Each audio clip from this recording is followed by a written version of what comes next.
Good evening, everyone. The time is 7:24, and we are back in session for our regular board meeting. Roll call, please. Paredes. Here. Nelson. Here. Briggs. Here. Blackman. Here. Lanier. Here. Leestra. Here. Horace. Here, and the quorum is present. We are starting with number 3, audience comments. We have one audience member who has signed up, Mr. Joe Garcia. How do I pronounce it? Mr. Ferguson. He's hiding behind the podium. Come on up, Joe.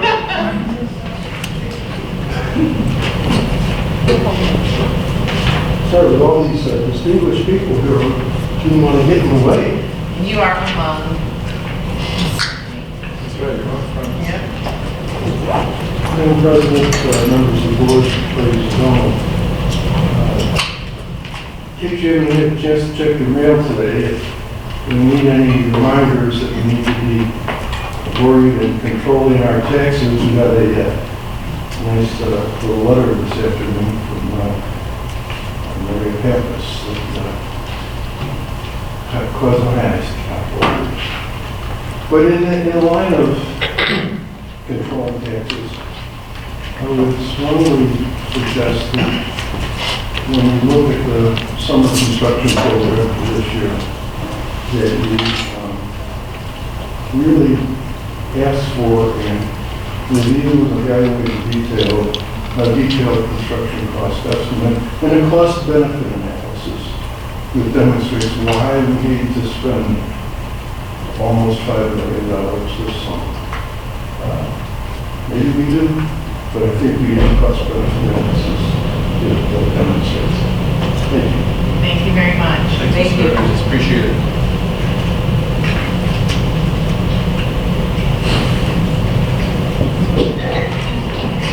We do not have any other community members who have signed up. Thank you very much for your comments. And I can assure you that we have board members who will be looking at those estimates and fine tooth comb. Thank you. We are going to keep moving. This is an exciting part of our agenda tonight. Recognition for the district spelling bee participants. So congratulations to all our students who participated in the 2020 district spelling bee that was on January 6th at Parker Junior High. To get to this level of competition, all the students took a written spelling test to qualify for the spelling bee. The elementary schools hosted their spelling bees in December, and the top 2 spellers from each of those spelling bees moved on to the district bee. The district's top spellers in grades 3rd through 8th completed together at the district spelling bee for an intense 2 hours, totaling 14 rounds, including a lot of very challenging words. The first place winner was Noelle Dolan, the 7th grader at Parker Junior High. And the second place runner-up was Keaton Chambers, the 6th grader at Parker Junior High.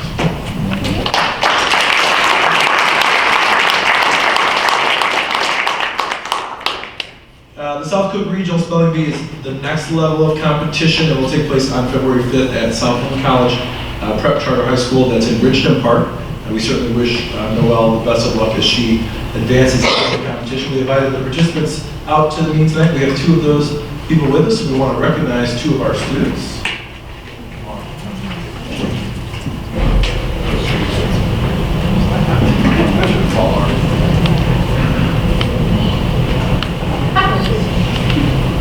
So when I say your name, would you please come up? Shyla Viner.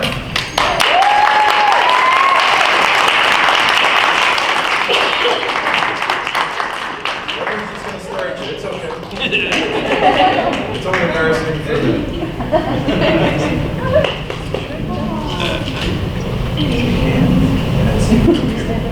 And then Dalmon Okoji.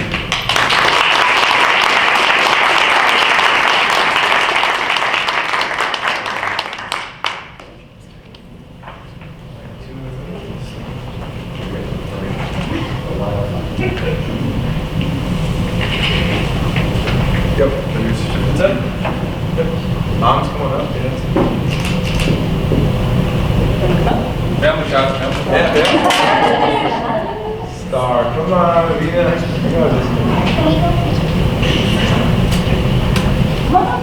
Yeah, you're good. Why not?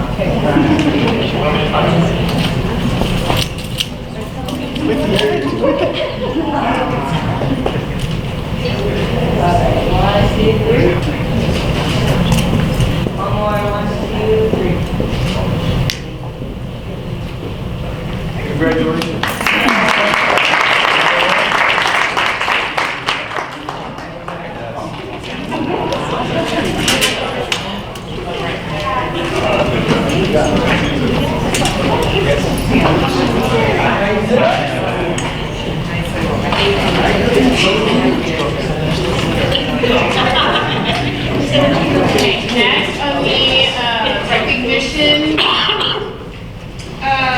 Next on the recognition, next under recognition, above and beyond winners. Absolutely. We're going to turn this over to Dr. Nolenjenko to recognize our above and beyond winners. Certainly, one of the best things that we've really started doing this year is just a great opportunity to recognize our incredible staff members. They're nominated either by their peers or parents or other administrators, students even, and it's just been a great thing. So, Eric, so. And on Friday, I've gotten delivery notification that our December and our January winners' pictures will be here for our wall. So they will live in immortality for the remainder of the school year on our above and beyond wall. Infamy, there you go. All right, so our first winner is from Montalona. Come on up.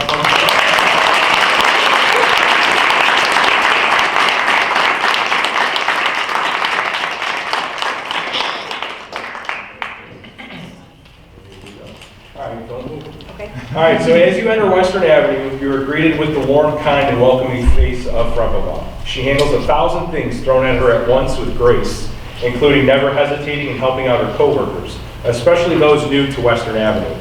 Frumpama makes everyone feel special by personally greeting parents and students by name. No matter the occasion, you can expect nothing but positivity, a smile, and kind words from Frumpama. Frumpama was recognized by parent Jamie Ford and an anonymous coworker.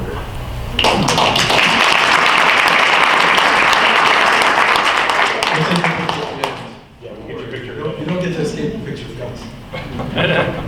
Our next winner could not join us this evening because she's in classes, so she sends her sincere apologies and would love nothing more to be here, but that is Mrs. Pam Panazzo from Western Avenue. Mrs. Panazzo encourages her students to think outside the box. She pushes her students to grow in ways that they may not know are possible. Mrs. Panazzo doesn't just keep her mind open to classroom activities either. She proactively solved the transportation issue at Western Avenue in order for a student to attend a math class at Parker and band. Mrs. Panazzo shows her dedication to students, the entire learning process, and brings out the very best in her students. She provides individual students the motivation they need in order to bring out the very best each one has within themselves. Pam was recognized by parents Aaron Schoen, Sonia Murray, and another anonymous parent.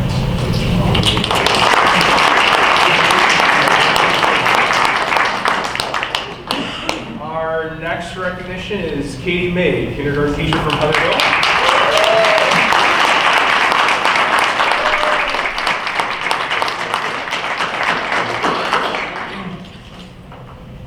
Katie makes sure that her students have a great time learning. Her students come home with fun stories about their day. Mrs. May knows when it is time to get serious, and so do her students. Her classroom is a pleasant place where the students enjoy learning and greet you when you come into the room. It is clear that the students look up to Mrs. May. No matter what is going on, you know that she will have a smile on her face and a positive attitude. Katie was recognized by parents Laura Stratton and Stephanie Monroe.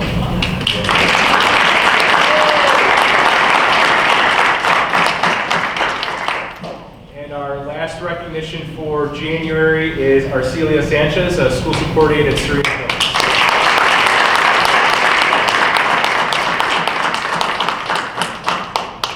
There you go. Okay, don't go anywhere. Arcelia is the first person that students and staff see in the morning, so she makes sure that everyone who steps through the front door at Serena is greeted with a warm welcome. Her warm smile and positive attitude make a great first impression upon anyone that comes into Serena Hills. Arcelia takes her job seriously and demonstrates so much care for our students. She has cars memorized for each student so that she can make sure the students are getting picked up by the right person. The students love her, and oftentimes students from Parker stop by to talk to her about their days about being a junior high student. Arcelia always remembers the students and their families too. She is never one to sit on the sidelines either. Arcelia always makes sure things run smoothly during lunch and recess, making sure the students are where they are supposed to be and on time. Arcelia brainstorms solutions when something isn't working, helping out with a caring and can-do attitude. Arcelia was nominated by staff member Hannah Campbell.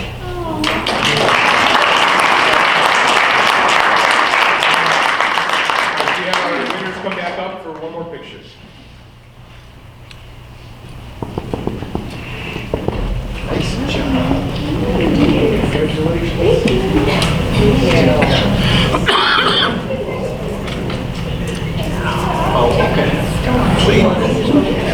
Right in the middle.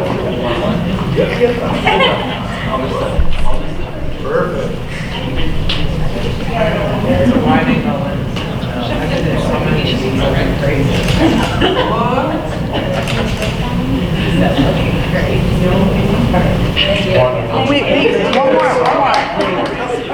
Oh, wait, sorry.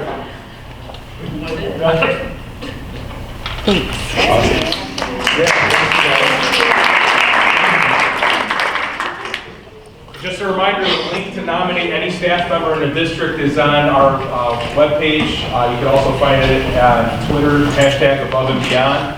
So feel free to nominate that staff member that has gone above and beyond.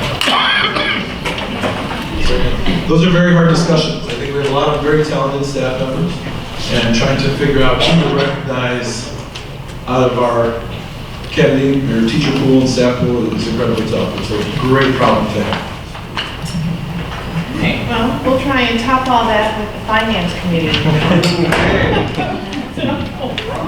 We will. What do you have for us? Actually, the finance committee opened an open meeting, and then we went to a closed meeting to discuss matters related to negotiations. So there are the minutes. Officially. But community engagement committee. Okay, thank you for your report. Community engagement. We went to closed. We did not go to closed session.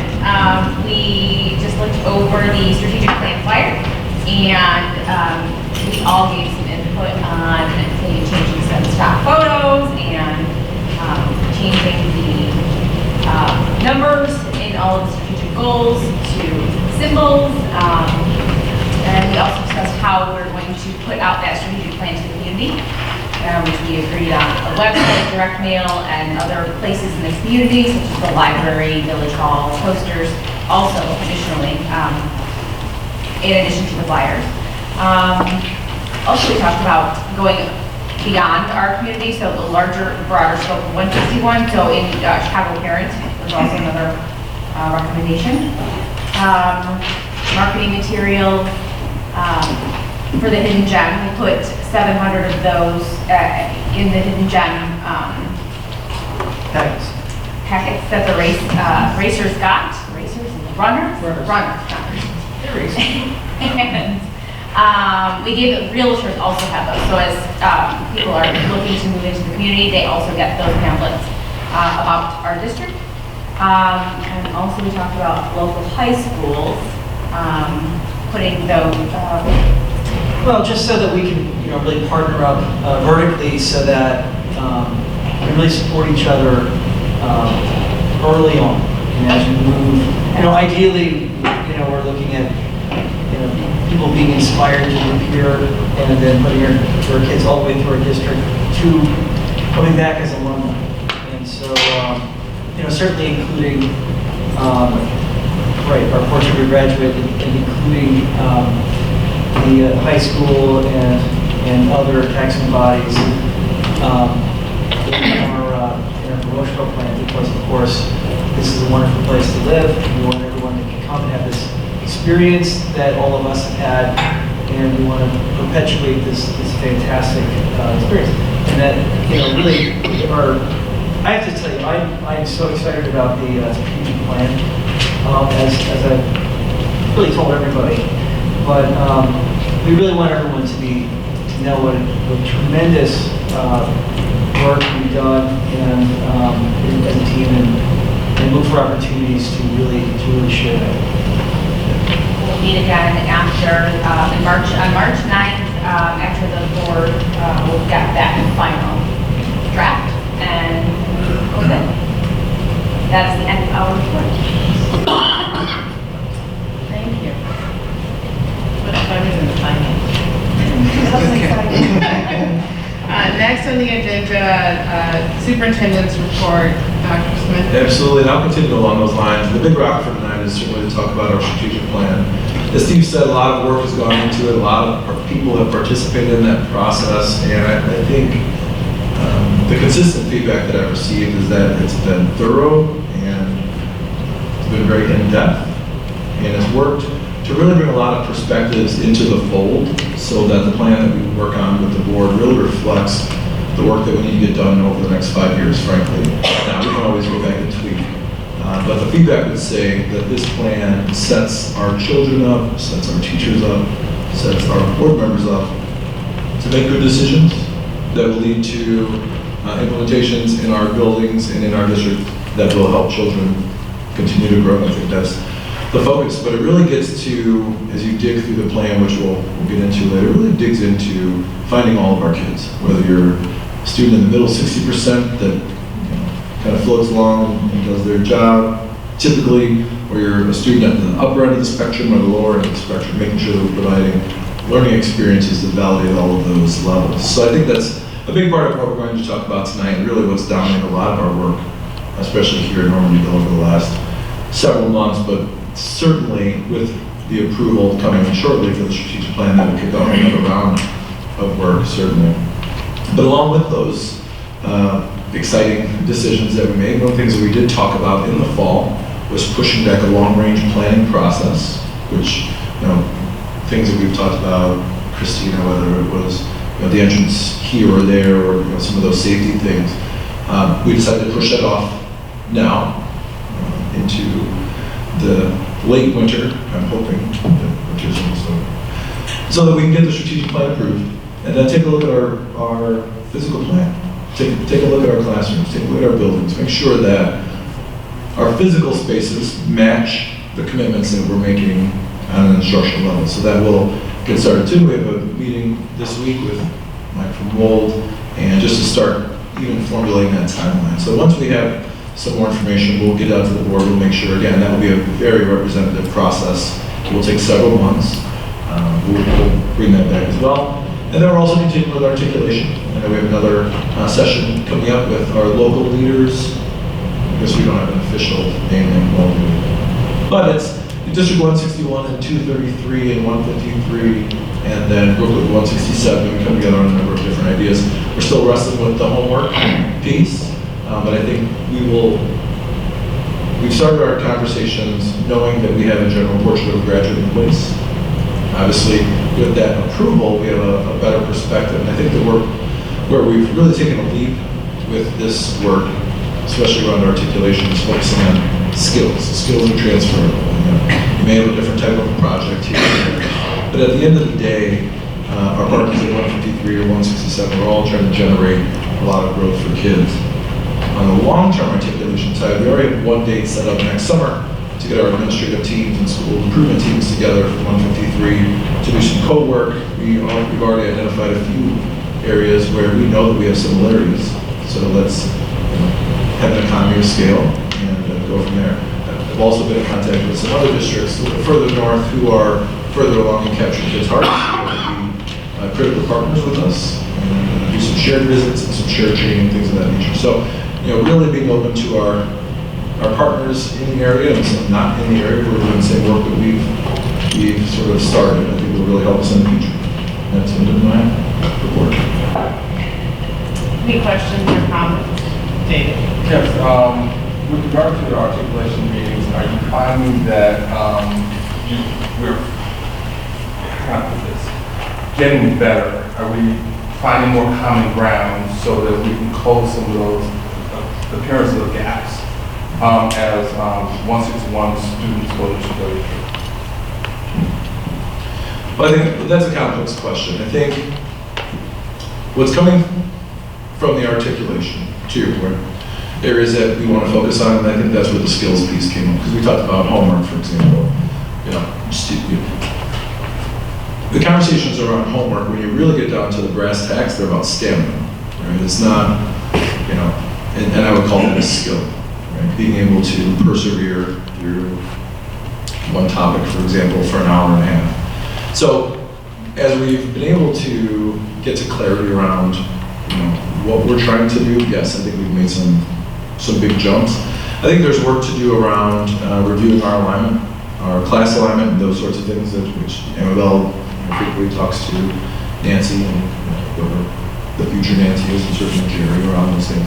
Our department chairs meet with our Parker teachers often. So I would say there are less gaps in reality than what may exist in perception, but we want to make sure that we're getting to clarity as much as possible. So, a perfect example, one of the things that we borrowed, I think what they do a better job at 153 does a better job than we do of tracking our students further into high school. So I think that's one of the things that we're going to steal and collaborate on and use that as a way to gather more information and reflect on what we're doing. Yes. No, it's just giving a sign for, A microphone. see your microphone's. My voice carries. Okay, all right. Sorry. Any other questions or comments? Okay, thank you. Can I have a motion, please, to approve the consent agenda, including the personnel report 20005 and the residency hearings? So moved. Yes, second. Any questions or comments? Roll call, please. Nelson, Yes. Blackman, Yes. Leestra. Yes. Lanier, Yes. Briggs, Yes. Paredes, Yes. Warren. Yes, and the motion is passed. Now we're going to move into a lively and long, potentially, list of discussion items. The first one is the summer 2020 construction bid. I am very excited to say that we had 8 bidders. We had one that was pretty out of the park, but the rest of them were pretty close. I mean, really in a range, and came in nicely under what the estimate was, to the tune of a little over $500,000 difference. So they came in very nicely. Also happy to say that the lowest bid was a reputable firm, Henry Brothers. So I'm very excited about that. But we've got Matt here from Gold, so any questions that you have, we're looking to get an approval to approve Henry Brothers moving forward and start having meetings with them about kicking this project off shortly after you approve next meeting. I have a question. Henry Brothers, is there a place where you look to see their work, like what they've done? I mean, have you talked specifically with people who use them? Yeah, so they've worked on several of our projects over the years, so we have, past experience with them that has all been successful, no issues, on time, on budget. I also did a scope review with the estimator prior to sending the recommendation letter to the district, and just confirmed that they had everything included in the bid, so. One of the projects, because I believe they just finished Oaklawn Community High School's theater. I'm pretty sure I saw their name in front of that one.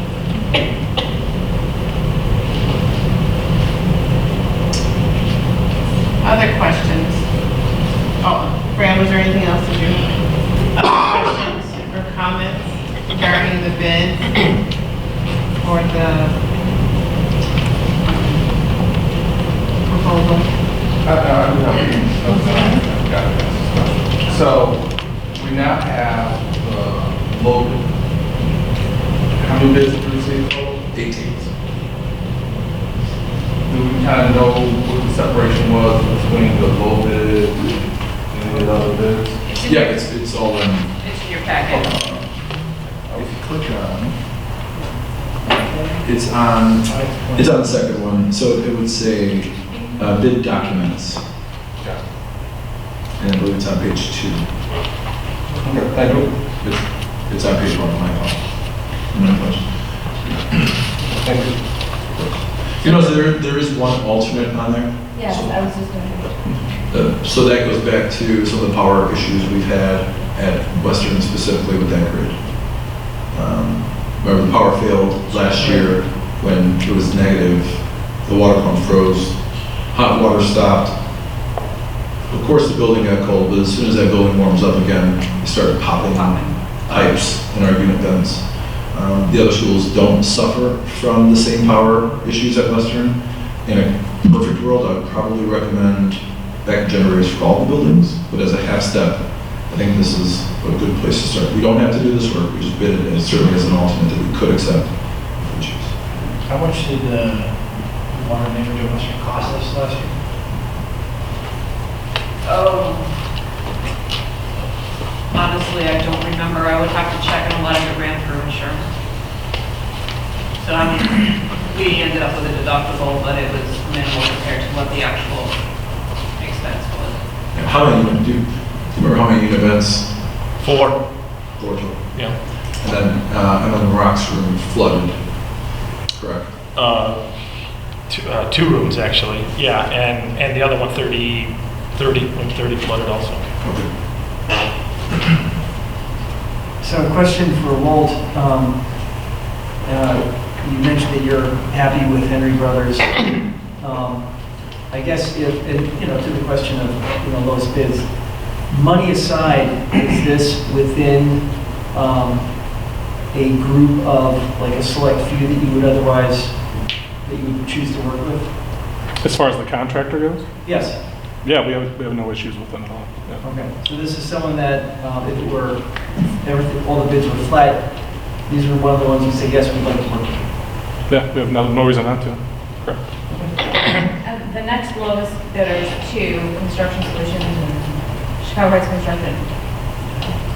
Their bids were, yes, higher. What would drive up the cost of that generator that much? I mean, not that much, but even the other ones too.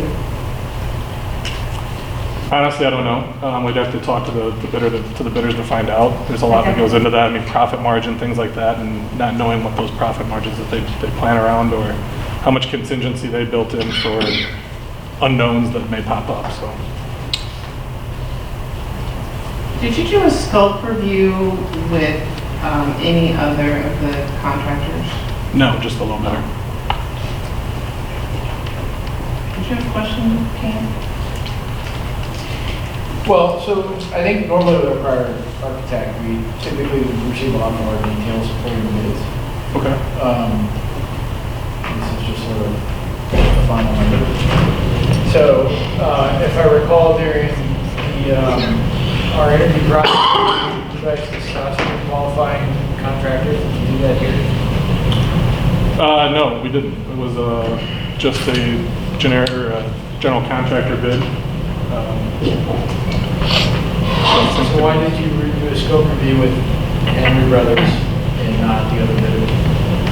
Well, the scope review was more of a cursory, just to make sure that they don't want to back out of their bid, they didn't make a mistake. Because they came low. I'm sorry? It's because they came. Yeah, because as a low bidder, we just want to make sure that they're gonna hold their bid. We don't want any surprises when you go to make a decision, all of a sudden they want to back out. I would like to see the supporting bid scope document. Which documents that? Yeah, well, yeah, just, Well, I'm not sure so we I can follow. provide all of them. Just the full bid scope that the contractor saw.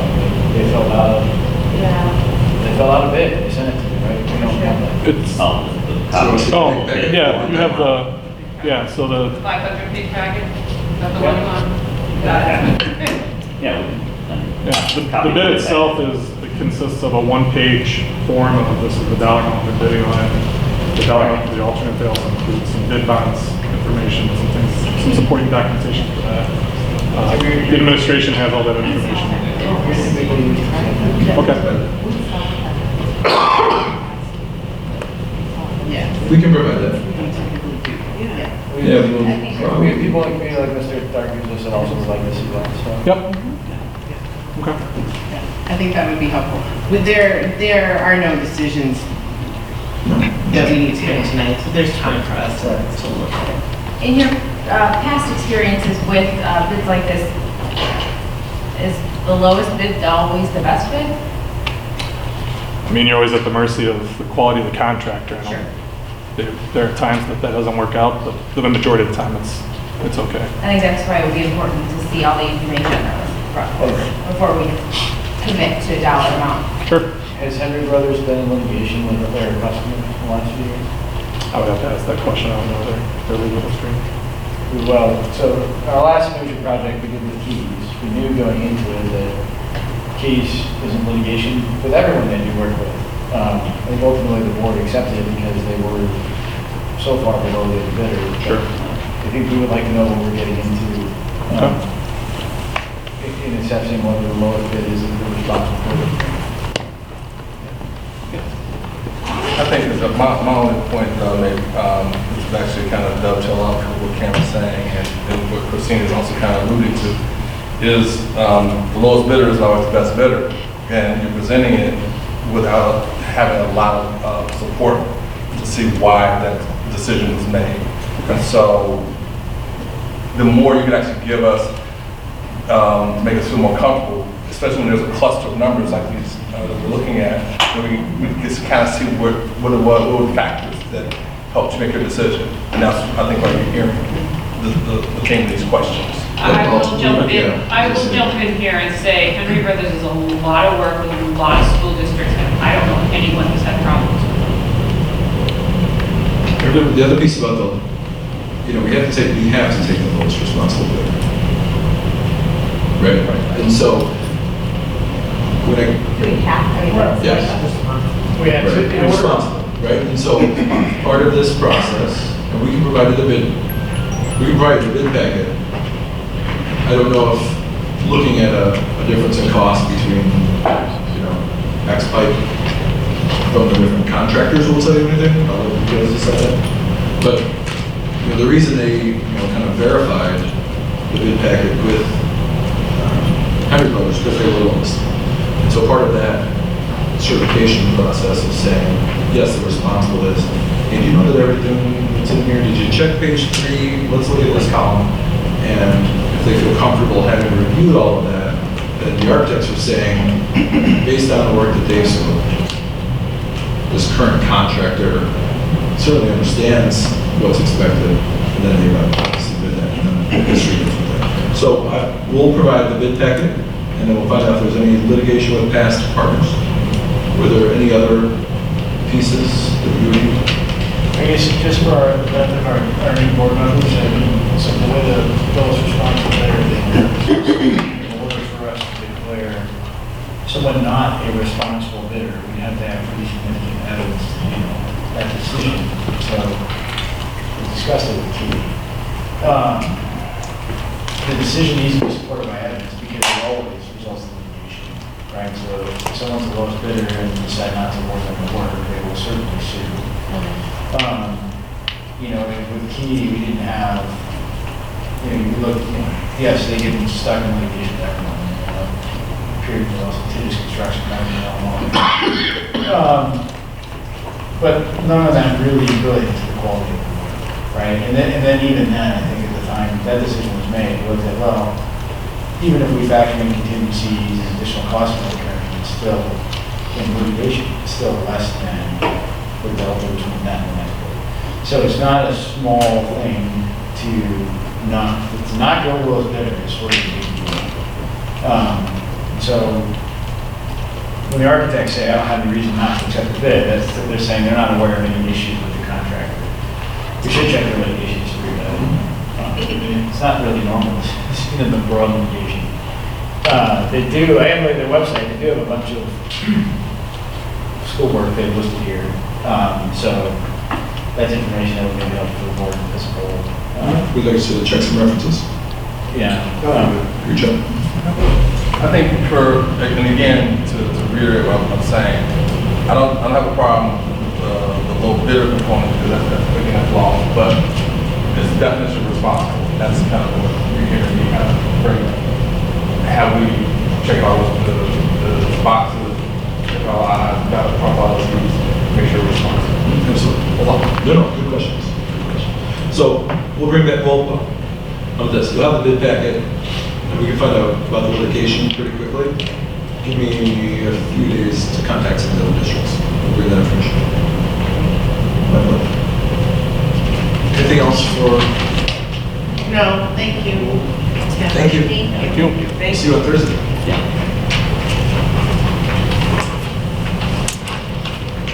Next item, mid-year school improvement plans. Everybody's favorite time of year. Come on down, Mr. Papa. There, you'll notice you do have the presentations for all of the buildings, but we're only doing 2 tonight. We're bringing 2 back. So thank you. Thank you guys very much. Thank you. But we are starting with Parker Junior High. So welcome, Ms. Crawford. Hi, everyone. So we are into the second semester at Parker Junior High School and coming off of a really good start to the school year. Just wanted to share some celebrations again and then also our action steps, and that includes things that we're still tracking. So again, our overall goal, one of our big goals this year is to really just improve overall student experiences at school. So things like doing our quarterly awards programs, which are student-led, and students have choice and voice in selecting the awards. We just finished our second quarter awards, and it went really well. The kids are starting to expect these things and get used to the rhythm of this is how we do things. We celebrate kids. We use that as a motivational tool, but also as a recognition tool as well. PBIS is going strong, so our monthly Cool Tools lessons focusing on various aspects of responsible behavior under the PBIS model, and then our monthly reward days. Last month we had a staff-on-staff basketball game at 7th grade. Not trying to brag, but the staff killed it. And where are these staff today? No, I did not. But the kids just loved it. And so other things like having reward rooms or choice rooms where kids can do video games or they can just chill out, things that they select have become part of the fabric of our PBIS model, which is we're trying to make the fabric of how we motivate students at school. So, and then in instruction, continuing to focus on student data performance, utilizing our common assessment data, as well as other data that we have to make good decisions for instructional next steps for students. Our teachers are doing a really good job with making those conversations stronger. It will always be an ongoing process to dig deeper, but making sure that we're building in the time and the focus to make sure that we can have those conversations consistently. IAR practice, so providing lots of exposure and practice to students on the types of questions that they will receive on IAR without it becoming a sort of test prep, drill and kill scenario. Certainly not what we want. Utilizing for example, the IAR released items and the evidence tables that show us exactly how students will be engaged on the assessment, folding that into our daily lessons, as well as using Lumos Learning, which is a digital program that we have that provides IAR practice. And then our after-school and Saturday school programs are going strong. Some things that we're continuing to work on and grapple with and trying to make stronger. Again, under instruction, ongoing teacher feedback is always going to be part of that. So there's always room to grow, there's always room to take every opportunity to provide teacher with the feedback that's going to move their instruction just a little bit further at every classroom visit, every observation, every stop in the hallway. I liked what I saw today. Tell me more about why you did this. Tell me what you would do differently next time. And then our PBIS, another layer of PBIS, the Cool Tools and the reward days are our tier 1, so that's reaching the school-wide population. We're really grappling with our tier 2 and 3 system of support, which is basically just a way to say how are we providing the right types of intervention and wraparound support for our students who need it the most, and still trying to manage the data of that and also just making sure that we have the people in place to do that work with students. When we need to seek outside help, when do we need to seek more help than what's in the school. So that's part of our check-in, check-out process is part of that, and we're ramping that up and trying to make sure we have some fidelity around that. Yes? When you say we're grappling, do you mean that it's in a process of improvement? It's further than half or Yeah. or below half? I would say a process of improvement, depending on which one of these we're looking at. I feel like, again, teacher feedback is always going to be a continuous cycle. We're never done. Okay. We can never say everyone is at 100% and it's perfect. Our check-in, check-out structures and TBIS and Tier 2-3, we're making strides with it, and we're doing a really good job of putting the structures in place. We feel like once we have those structures in place, we'll be able to really move forward and make sure that we're getting a handle on what the right types of supports are for the right students. And then our co-teaching model, we're continuing to work with station teaching and parallel teaching. And again, this is something that's never really going to be done. We're never sort of going to say we've got it perfect. But what we have done is really make sure that we have the right teachers paired with each other, and that we have the students in optimizing that schedule so that students are in the best possible scenario to be successful within the co-teaching model. There's still work to be done around strengthening those teaching strategies. And then for student experiences, just some things that we have coming up.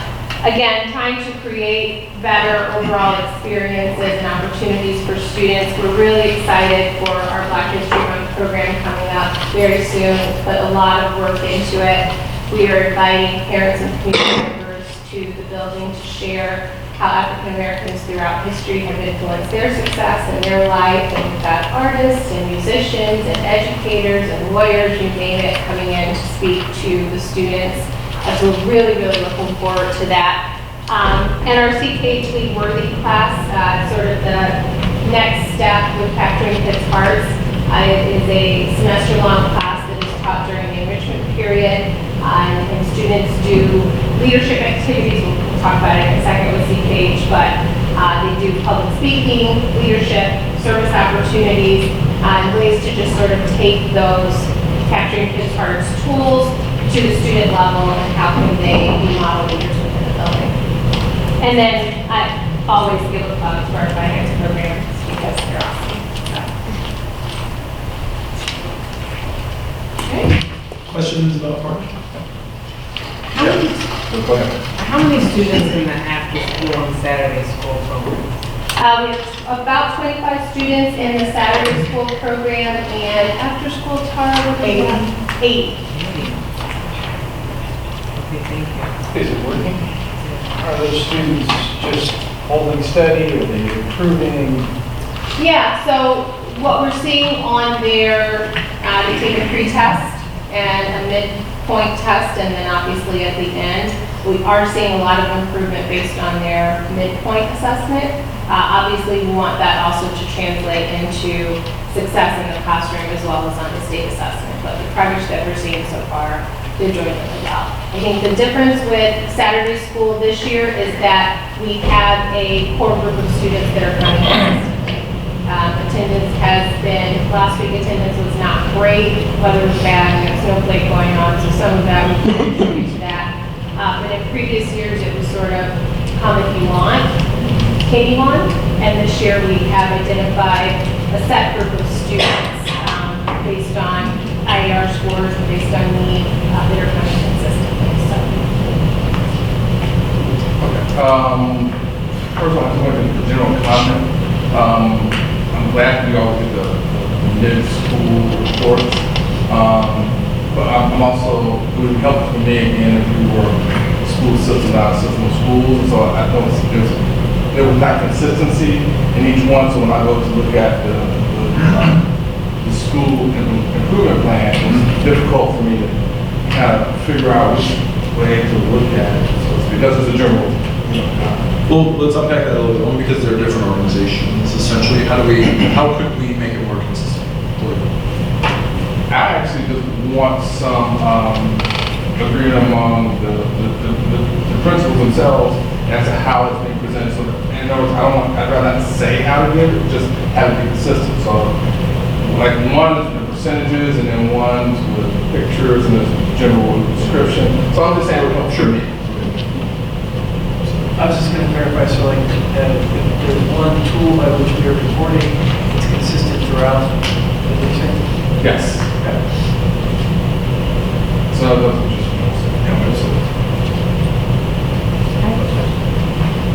At the beginning of the year, administrators went through some training on instructional strategies, right? Is the co-teaching model one of those, or if not, what are those that are being used in their models for instruction? Yeah, so the teaching model is the overall model that we use at Parker Junior High School to provide special education minutes to students in a co-teaching setting. So the co-teaching strategies that we focused on, and you're referencing the thoughtful classroom strategies. Those are not two thoughtful classroom strategies per se. I'm sure they have something similar to it. The thoughtful classroom strategies come in with the teacher feedback. So while teachers have not been formally trained in thoughtful classroom, how we're approaching it from the leadership side before next year when the teachers get the training is that's that feedback. We're suggesting strategies to teachers as we visit their classrooms, as we're doing their observations and saying, oh, I really like what I saw. Here's a strategy from thoughtful classroom that I think can help take your practice to the next level. So we're trying to get those strategies out there so that next year, when all teachers do the thoughtful classroom training, it won't be completely new for everyone. Good question. I wanted to check in on our sixth graders. I know that it's quite a transition. And I know that we didn't run through winter math, so we don't have that stats to go off of. But how do you, first and second quarter grades, have been consistent? Have we had drops? Like, how is that transition? Yeah, not overall. I think our sixth graders have transitioned very well from elementary school. Overall, I think our elementary schools did a great job last year making sure our students are prepared. To give some point of reference in terms of grades, our admin team just finished up meeting with any student who had 2 U's, for example, which is typically what we use to identify them needing to go to summer school. So we're trying to intervene, through progress reports, contacting the parents and all of that. But now that we're at the semester, we've passed the semester mark and we have students who have 2 U's. We met with them and had some conversations around what's going on. Well, how can we help? What habits do you need to develop? And we did some goal setting with them. Overall, the general comments that we get from most of the students are around homework, and it's a lot in keeping up with that. Very few students said, I know 2 that I met with that said, I have a hard time understanding what's going on in class. So we had some conversations around how can you ask for help, and follow-up conversations with the teachers need to happen also. But generally, it's of those students who are struggling grade-wise, it's mostly homework and staying on top of things. I think something that we need to explore down the line for junior high students is they have a lot of things to manage, physical things. You sort of see kids walking down the hallway with this giant, unorganized stack of stuff and a Chromebook as well. And that's across the board. It's a lot to manage. I don't know that I could manage that as an adult. So just thinking, how do we help students, all students, organize in a consistent way to manage all of those things? That's really where my mind goes. Not maybe because I have someone who's slowly transitioning there, but I can just see, I don't feel like our elementary buildings are preparing them for that. They don't have the opportunity to switch classes, even in those buildings. So I think that's where we're missing the opportunity to teach them how to change or locker combinations and switching those classes. And I know a lot of the students are differentiated learning, so that everyone's not able to switch classes in that respect, but we need to do better in prepping them. I think that's sort of what missing. Yeah, and I think there's some more work that we can do around our Parker teachers explaining how we want students to be prepared to organize themselves in junior high school. And maybe there's no one way, maybe there's some options for students. I think they would help. And again, it's not like that was a very large group of students, but just in general, I noticed that our sixth graders have a lot to manage. That's going to be my kid, yeah, like with staff. Well, on that note, have we, and I think a lot of what we're talking about here are organizational skills and executive functioning skills. And the transition is from, a place where you have one teacher that you're focused on, and then you have one teacher, and you also go to so-and-so for math, and then you come back to your one teacher. Is this really the conversation around focus on middle school versus a junior high school? At what stage does this prepare them for when they do get to high school, where high school is high school, not just an extension of middle school? Of course, you've got 300 sixth graders. They're all different. They have different needs. I mean, again, I don't know what the conversations are in prepping a diverse group of kids from 4 different schools who have to figure each other out while they're going through adolescence and puberty. But perhaps I think that from Ms. Leestra said that certainly the organizational skills needed in Parker, somehow they differ from, to some degree, your teachers, your executive function, where they really need to be organized. And, I don't know if that's something that the homeroom teacher is really supposed to manage, other than, okay, you have announcements, here's some handouts, bring some to your parents, okay, go to your next class. Or if it's more of, okay, we're going to spend,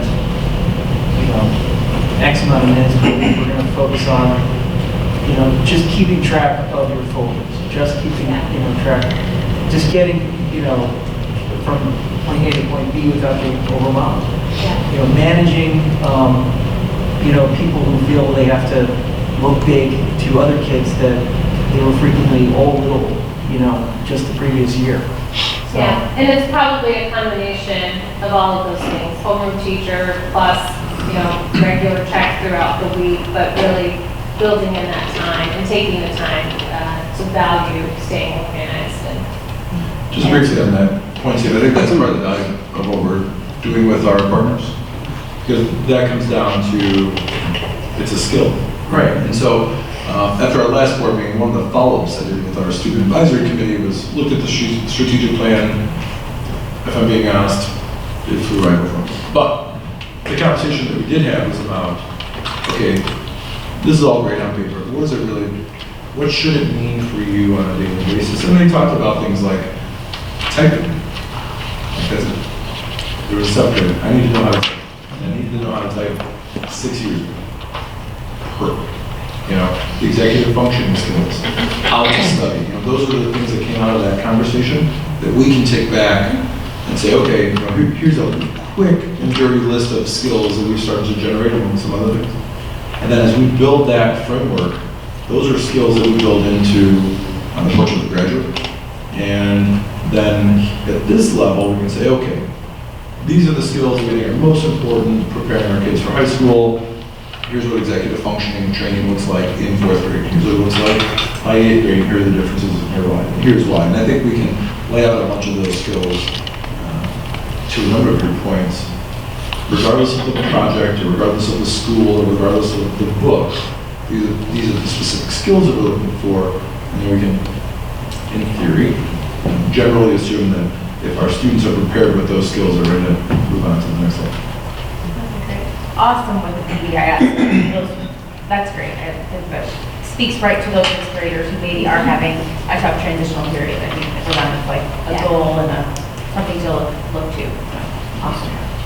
So I want to talk a little bit about homework, just a little, because I'm a little worried without both the mid-year scores. So our kids that are getting Fs or Us because of homework may not be the kids that necessarily need summer school even. And there could be kids with Bs and Cs that do need summer school. And if the issue around homework is a compliance skill that they're just not doing, that's not going to help them. And we might be missing kids that do need help. So that's one. And then my second part is if homework is something that we're valuing, that we're saying to a kid, you now get a U, and it's primarily based on homework, then what are we doing to help that kid better at, if it's indeed something so valuable to us that we have to make sure that they get it in by a certain time of day, otherwise it loses points or homework. Because included in that homework are things like assigned syllabus. So those things are still floating around, and if we value them, then I have to accept that we value them at this point. But then what are we doing to help parents and to help kids with, we value this, and therefore this is how I'm going to help you learn this. Because we do it for math, we do it for all the other content areas. So if homework falls into that category that we're privileging, then we have to find a way to then teach those skills and teach parents, families about them. Where do you speak to that? Yeah, I agree. I mean, it's, and again, that's an example from some of the students who Yeah. met with, certainly not all of them. Yeah. It wasn't all about homework, but certainly enough that it warrants, like, what are we going to do about this? In those situations, we do remind students and encourage them to come to after-school homework help, make sure that they're taking advantage of that time. Also, you know, how can we be creative with your schedule and your time? What, if it's a matter of if you're not having time to do your homework, are other things getting in the way? Do some extracurriculars need to be looked at again if you're not having time? And then there's a value on that, you know, if it's something that the student really enjoys and motivates them. We certainly don't want to be dropping those things. The other thing is, in terms of the things that need to be turned in, and more technical things like and things like that, that goes back to the organizational piece. So how can we help you, you know, what folder needs to be designated for getting those forms to your parents, or what can we do right now to help you manage all of that? Those conversations with those students who may have 2 U's, those are not the only students that would attend summer school also. Those are the students that would typically be, you know, if that continues and you have U's throughout the school year, then you would be required to go. Okay. We also do invite and suggest to other students that we can keep the U's with summer school. So this is just the initial conversation to try to get, not initial, but ongoing conversation to try to help students not sort of be surprised at the end of the year by their grade. And our students, for the most part, are not surprised by their grades. So we are constantly checking our grades. And no one who came in, at least on my end, no one came in and said, I didn't know I had any years. As a matter of fact, one kid who came in and was like, nobody wanted to talk to me, but I got the grade out. Check Skyworks because I got the grade out. Okay. Yeah. But let's have a conversation. Yeah. You know, so, yeah. But the other to your point, Carol, it's at the end of the day, it's an upcoming conversation about standards and what's most important. Yeah. Because if we're evaluating kids based on the standards of what we expect them to learn, then whether or not they turn in their homework doesn't matter. But in the grand scheme, it's a different skill, and it's effort, and it's, you know, executive functioning. We have to build. It's critical. But if we're trying to determine whether or not a student has mastered the 4th grade standards, whether or not they brought all the homework back, won't tell us that. And so I think it's a conversation that's coming. Good. Layering the different pieces, but you know, I would say within the next 12 months, we have to start the conversation with the teachers, about how we grade, how we provide feedback to students, how we provide feedback to the parents, so they know exactly where their children are on a number of the schools, whether it's the Illinois State Learning Standards or executive functioning type areas. I have, just a couple things. I have, one of my favorite phone calls from a Parker teacher was from Miss Peacock. And I answered the phone and she said, "Don't panic." Ian dropped all of his stuff out of his binder, right? Right, you know, I think it was like taped together with duct tape and all that stuff, so I had the kid. But I have two kids who went through Parker who experienced two different Parkers in terms of how executive functioning skills were implemented in value, right? And so my point of saying this is that we did have a time where it was actually highly valued K through 5 and highly valued during Parker. And it doesn't require having a conversation about middle school versus junior high to get back to that. It doesn't require kids having to shift teacher by subjects in K through 5 in order for that to happen, because I have two kids who experienced right at the shift, one who had a planner K through 5, had a planner all throughout middle school, and to this day, he's a graduating senior, and he lives and breathes by his planner. My sophomore, completely different experience until Ms. Peacock and I had this conversation, and she said, from this day on, I am checking his folder. I am going to make sure it is organized, it is together. So the executive functioning skills are huge, and it's probably one of the single most important skills that our 8th graders need to have when they go to high school. So that's not a conversation that has to happen 12 months from now. That's a conversation that, I mean, we need to figure out how to have it and what role we need to have in that conversation. But it's huge. It's huge, it's huge, it's huge. And I have two kids who have gone through completely different experiences. I mean, one's almost OCD with his planner. The other one is like, it's in here. No, it's not. The other thing is, do we get an end of the year? Oh, absolutely. Okay.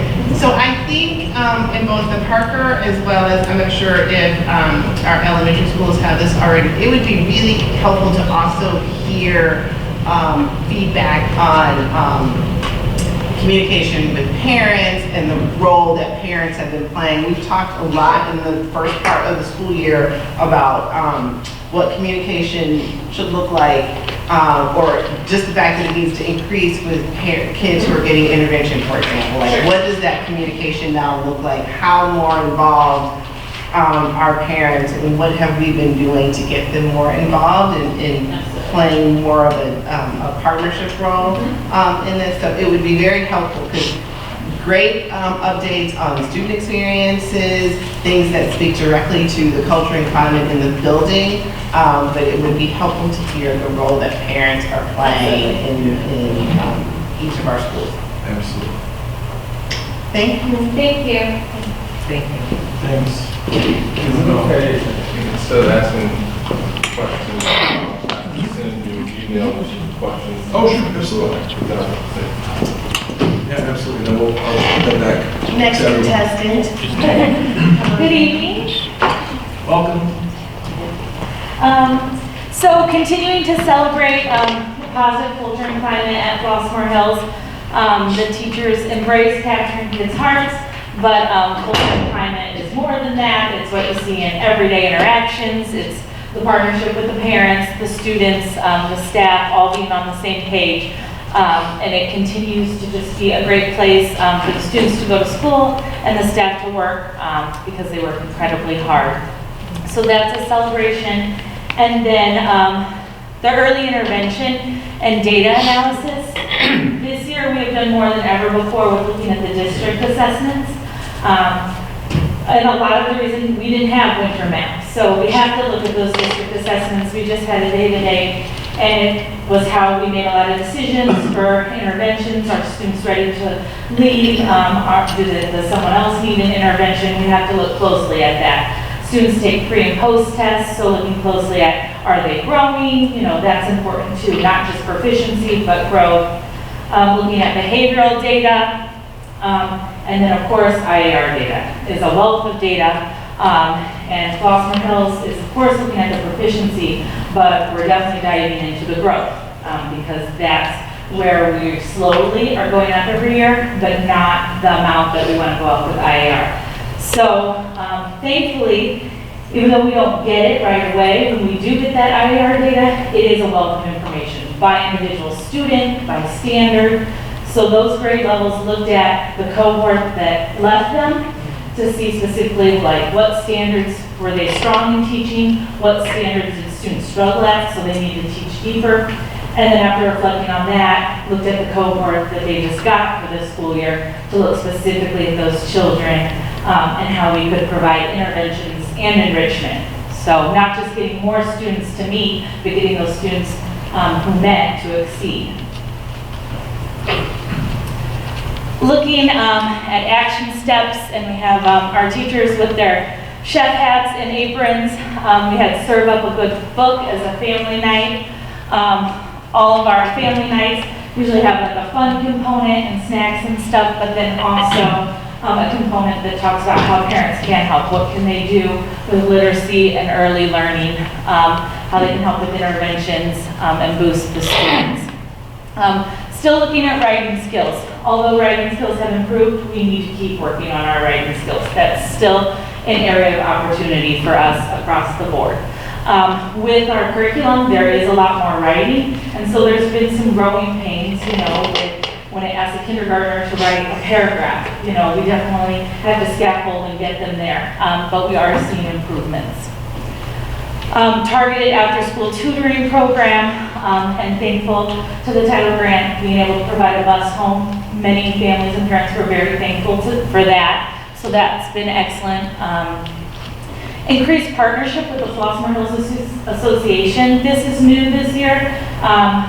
We haven't done as much with them in the past, and this year the Hidden Gem, Open Doors, but also we did a trunk retreat, getting them to come into the classrooms more because they're community members and stakeholders and taxpayers, and they want to know about the school and is it a great school and know the students.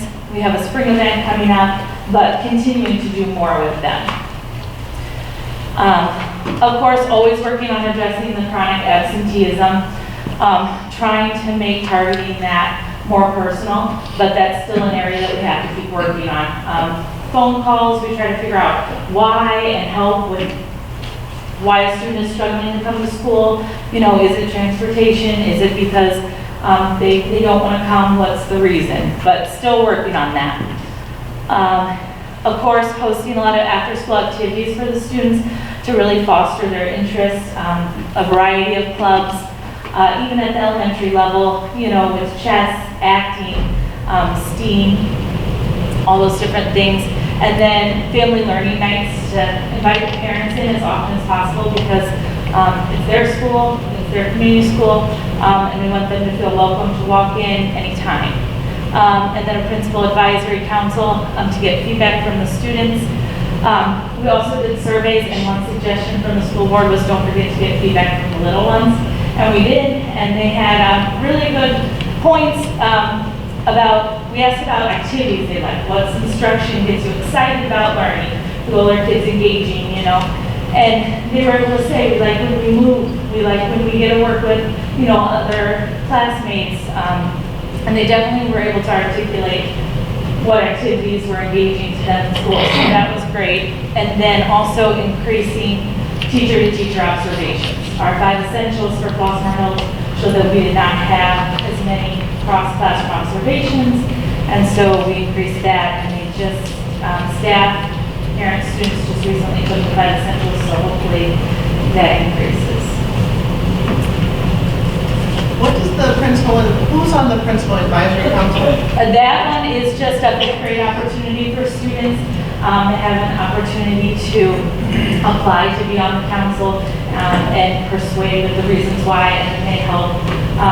They come and bring things that they're concerned about. They bring the lunches, you know, and stuff like that. They want to have the Parker Pizza and Salad Bar. But then they bring other things. They talk about the CIS incentives.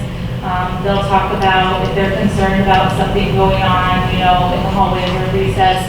They'll help plan different things. They help with kindergarten registration.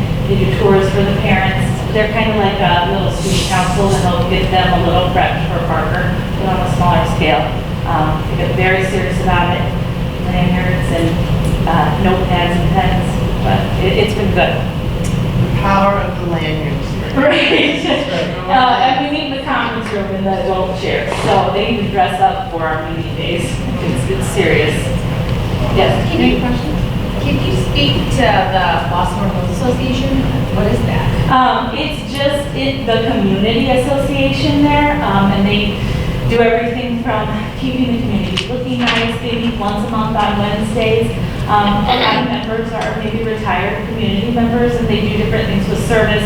They partner with us for MLK Day and different things. And just previously, we hadn't really partnered a lot as a school. They would call occasionally, and we would call them, but we're doing a lot more together now. That's great. So, yeah.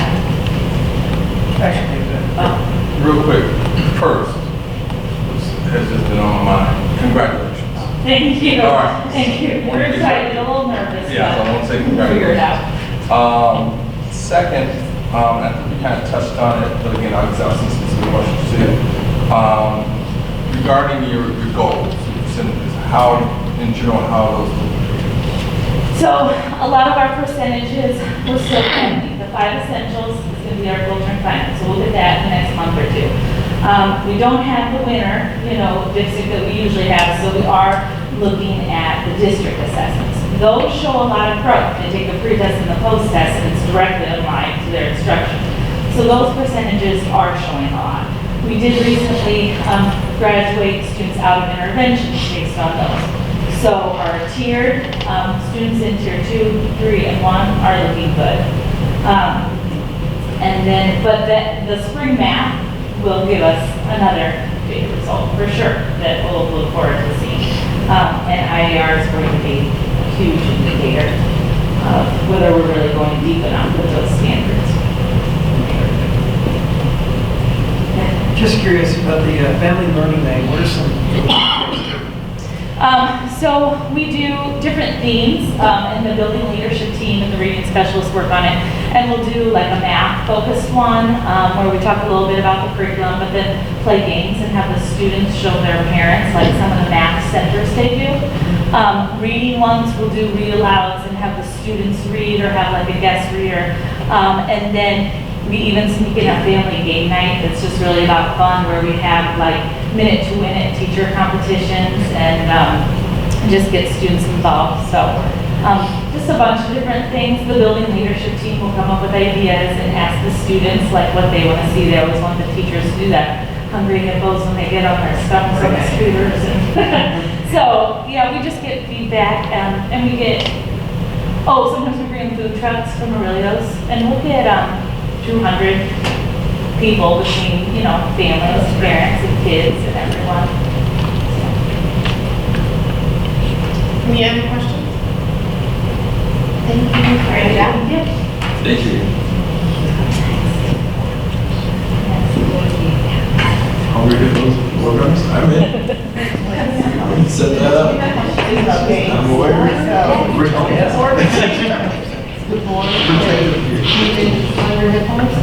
I don't see the towards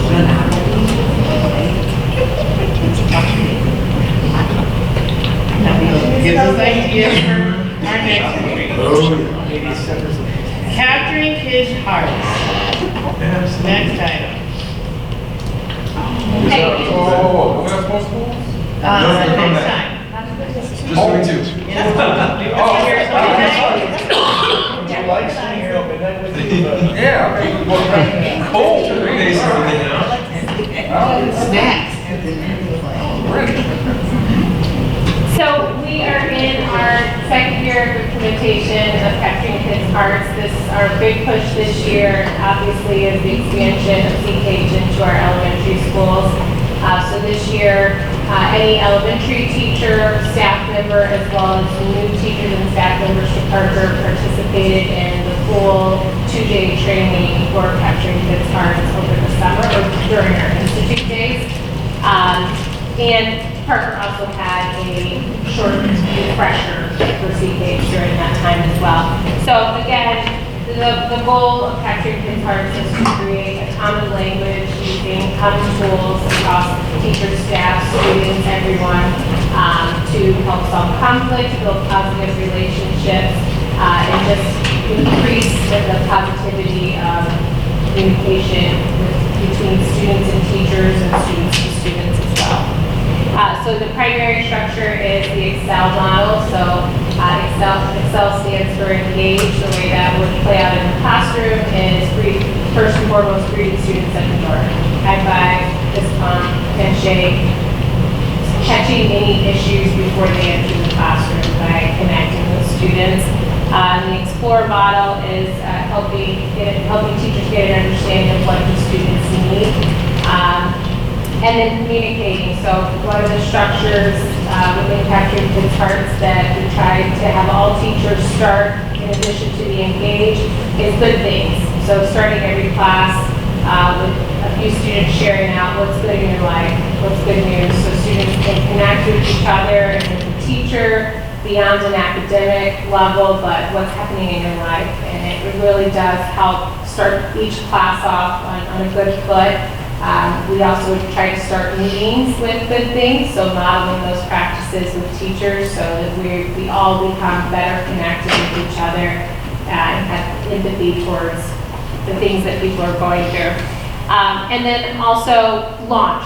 So launch is a big part of CPH structure, ending the day and ending classes in a systematic and positive way. So it can be anything from saying a class slogan at the end of the period, to watching a short video that's motivational, to saying, okay, what did we learn today?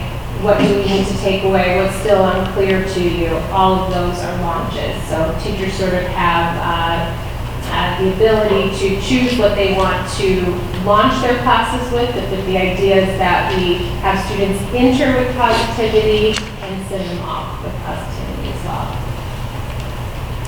So Process Champions is part of the CPH training structure. We just finished our Process Champions training last week, and this is a small group of teachers at each building that will sort of be, if you will, the champions for CPH in their schools. They'll support the school-wide implementation by modeling for others, being go-to people to say, hey, I'm struggling with, I keep forgetting to do engage. What are some reminders? Or I'm running out of launches. What are some things that I can do? Or can I come to your classroom and see how you do good things because I'm having a hard time with it? That's who the Process Champions team becomes. So they had a full day training to discuss where they are in their implementation right now, and for the elementary schools it's early on, but there were really great discussions during that training. Parker also has a Process Champions team as well. And then again, other components of the CPH model that are really important, the social contract is vital. So at the beginning of the school year, all of our teachers spend the first few days creating those contracts with students, and they essentially become the year-long agreements. So in this class, we do this. This is how we operate, and it becomes the system for checking behaviors before they become referrals or before they become problematic, and a tool for teachers to go to. There's 3 common things that all social contracts have. No put downs is one, for example, so every social contract would have that in their room. The rest the students generate with the teacher, and there's a process for that that's really thoughtful, and it's not just sort of shouting out, you can eat candy in here. That's not the agreement. It's thoughtful and it's meaningful, and the challenge throughout the school year is to really help teachers continue to use the social contract as a tool. We really stress that Capturing Kids' Hearts is a set of tools versus just PD or just something that you do on Mondays. But if it's a tool, it's something that you need and you need it every day, so.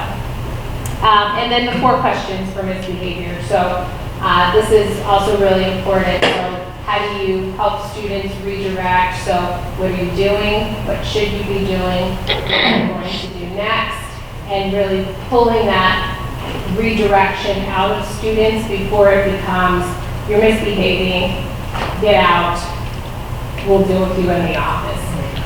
And again, those reminders along the way to help teachers remember to use those 4 questions is something that the Process Champions team is there to support with, as well as administration, to make sure that those things are constantly being modeled. Solar listening is another part of CCH. It's not something that CCH created, but they built it into their structure. It's a nonverbal communication structure, so sort of like stand up, be open, lean in, make eye contact, and what is the R for? Relax. Relax, yes, I was gonna say respect, but relax. So just sort of helping people take on that demeanor in all situations with students and with each other. Again, that nonverbal communication being so important. And if you engage a student like this, they're not going to be that engaged. They're not going to respond. So those are all things that our teachers are working on in their CKH training. Our principals also had campus traction visits with our CKH coach last week, and those are days for the principal to sit one-on-one with the coach and really dig deep into how is it going in your building, what are some key things that you can move on right now. Understanding that every building is in a different place with culture and climate, so how do you make those tools work for you depending on where you are. Again, the Lead Worthy class at Parker, I talked a little bit about this. This is a class that's only offered for middle school or junior high school students that works on leadership development, character development. They do a lot of service projects, working on current events, and public speaking as well. The kids really enjoy it. It's a really fun and upbeat class, and really an opportunity for the teacher to be able to not just use the CKH strategies, but for the kids to really understand that the CKH tools are really just life skills, if you will. And then just a couple of examples of social contracts and the different ways that those can be displayed in the classroom. Quick question. So, I think this is the second year of Captain Guitar. Part of the issue that I knew existed was, I guess, more behavioral. And I guess my general question is, how are we able to determine whether or not Captain Guitar has brought about better behavior, for lack of a better term? Yeah. And then the second question I had is, I know we had also with the training, with the teachers, how can we gauge whether or not they, without getting, again, just in general, do they have, they got it, do they know, is everyone doing it, is there more need for more training? Those Yeah. Yeah, so it's one of those structures that they will have more training, but it's one of those things where it's not like reading or math, where it's an ongoing, you're sort of digging into professional development where someone's coming in and giving it to you consistently. It's a monitoring, once the training is done, it's a leadership monitoring and modeling. That is the ongoing training. So how are we, tracking progress? Are we, as principals, noticing, are all teachers engaging at the door? That's sort of the basic, if you're doing anything in CKH, be at your door, greeting your kids. Are you seeing good things being modeled, meaning the good things process being modeled in classrooms? That's where it falls on the leadership to really be the change agent to make sure that CKH is happening in the buildings. And that's why the Process Champions team is put in place to support that modeling, to make sure that it's happening in all classrooms, or if someone is struggling with using the tools, that it's happening. So that's where sort of how do we know we're doing it? Because our leaders are monitoring it, our leaders are modeling it, and seeing that consistency. And I want to stress too, it's something that if we try to see all of this at one time in the first year, the training really does stress, like, yes, do all of that, learn all of that, but find an area of focus. So what's it going to be for the next month or the next semester? Is engage something that you need to focus on? Your social contract, something that you really need to focus on? While everyone has the tools, it's up to leadership to make sure that what really matters in their building is being implemented. Yes? What's some of the kid feedback from Capturing Kids' Hearts? Where's some of the, like, Yeah. data we get back from them? Well, I will say on the Parker end, it's nice to see kids, at this point, remember Parker's in year 2, but we've seen a lot of our teachers shift to having students lead good things, for example. So putting the responsibility on the students. I was in a classroom the other day, the teacher sat back and said, they had a system, they knew which student was running good things that day. And it's really nice to see because the kids just sort of pop up as part of the culture, they know the routine, and also to really see kids respond to another student leading and sharing good things without it being like, teasing or picking on or laughing at each other.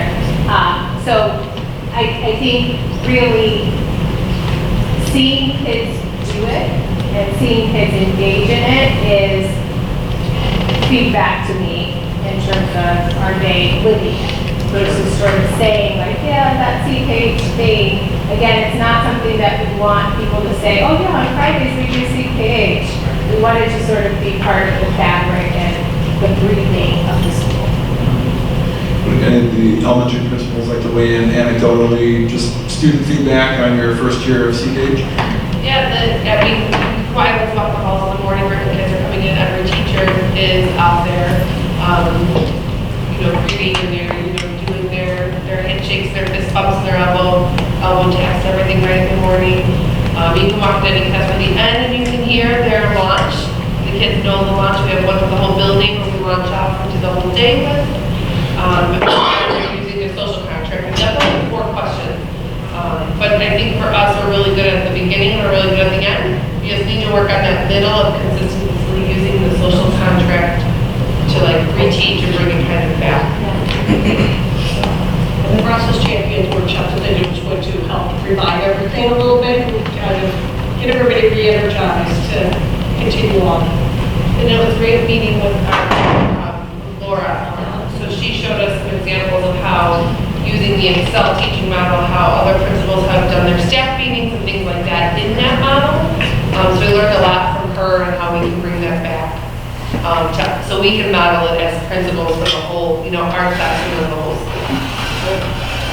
It's good to even coming back in January, we have like a revamp our social contract, let's relook at this, this is what we're still committed to, are there tweaks we need to make? So I just realized it's not just we made it at the beginning of the year, but now let's go back and tweak it. And so a lot of the classrooms went, and they added things, or said, oh, we're really, that's just natural, but I'll just be added there. My first grader did just tell one of his brothers that he broke the social contract. They checked each other. They're paying attention to what's on the social contract. That's right. My kids are doing this, are you doing a sprinkler? All right, I had a Parker student, but he was criticizing the teacher. But how would you just criticize the teacher? It's like, wow, this teacher he always goes straight to the 4 questions. He skips the other steps. So it's, that was a good example of his good, I know Parker's in second year, but it's very well trained with the students at this point. They know what to expect from the teachers. Yeah, Parker students are not surprised by instructions anymore. I think the real test, at least on the Parker end, I will say, is helping adults stay true to the tools even under times of stress. So heightened situation, you're really upset or you're having an emotional reaction to something that a student has, how do you stick to the tools? And that's, in anytime to stick to it is when the going gets tough, so. Thank you for your work. Thank you. Great. 2020, 2021. It is. It's a lot. Calendar and school times. Absolutely. We're at that time. We have to start talking about the calendar for next year. So, as is typical, all of this is in true draft form. It's read on this display. It can be 10 sizes larger, so nothing here is set in stone. We certainly want to have additional conversations with the FEA, get some feedback as to how we're laying out the school year. If we'll do that a week after this one. So, but a couple of things to point out. This calendar overall tracks with what we've done this year. All of the breaks are aligned with 233 and 153. Last day of school is around May 25th, and then first day of school would be August 10th. Is it, well, August 13th for the students? Yes, 13th for students. Teachers will report them then. Okay. We front load our institute days like we have in the past. We want to provide time for training, but I think as we've paced our initiatives out over the last couple of years, we're going to go provide a little bit more time in the buildings. That's the hope. Time for teachers to be in the classrooms, time for teachers to work with their partners, work directly with the principals. Maybe we haven't had as much over the last couple of years with capturing kids' hearts and literacy adoption and a math adoption, and all of these different things that need a lot of time to spend. So we have our calendar built up here. Of course, really nothing too remarkable. Just a couple of things to draw attention to. In our last quadrant there, second line, nope, third line. Classes resume on April 6th. That's a Tuesday. So we have that Monday off, and that's mainly because Good Friday is over spring break.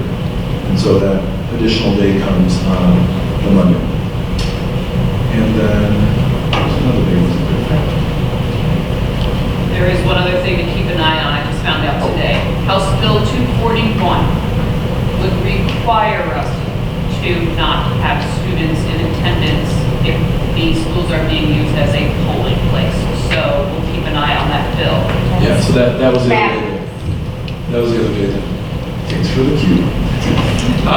We know that we have 2 election days coming up. Actually, 3 total next year. So if that is passed, that will extend this calendar by those number of days. We do have 3 polling places. We have Serene Hills, Flossmoor Hills, and Parkland. So I would expect a lot of participation in the upcoming election.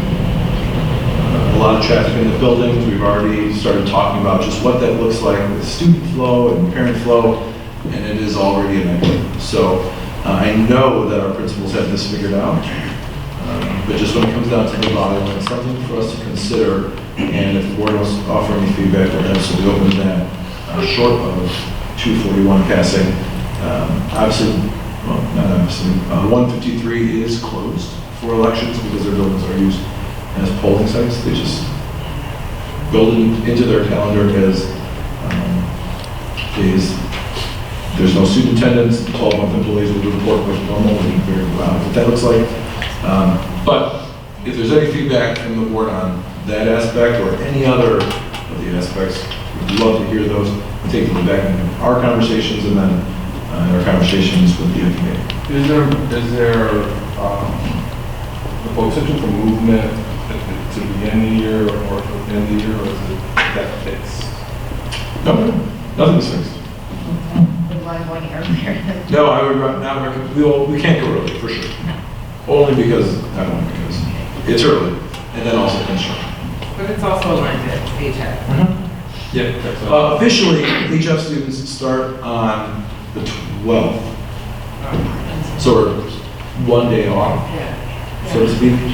But that's just a matter of how they use their institute. They have way more institute days than we. And I know, well, the director used to ask that if 241 does happen, you gotta move it somewhere, so I was wondering if So 20, so Memorial Day, we have to still have the rest of those days, and then Memorial Day would be after, so we could add another day. Oh, yeah, we could add the additional days and, to the, probably spread them out, but they would really just kick that last school day down, in theory, if there were no emergency days, just into that one whole week.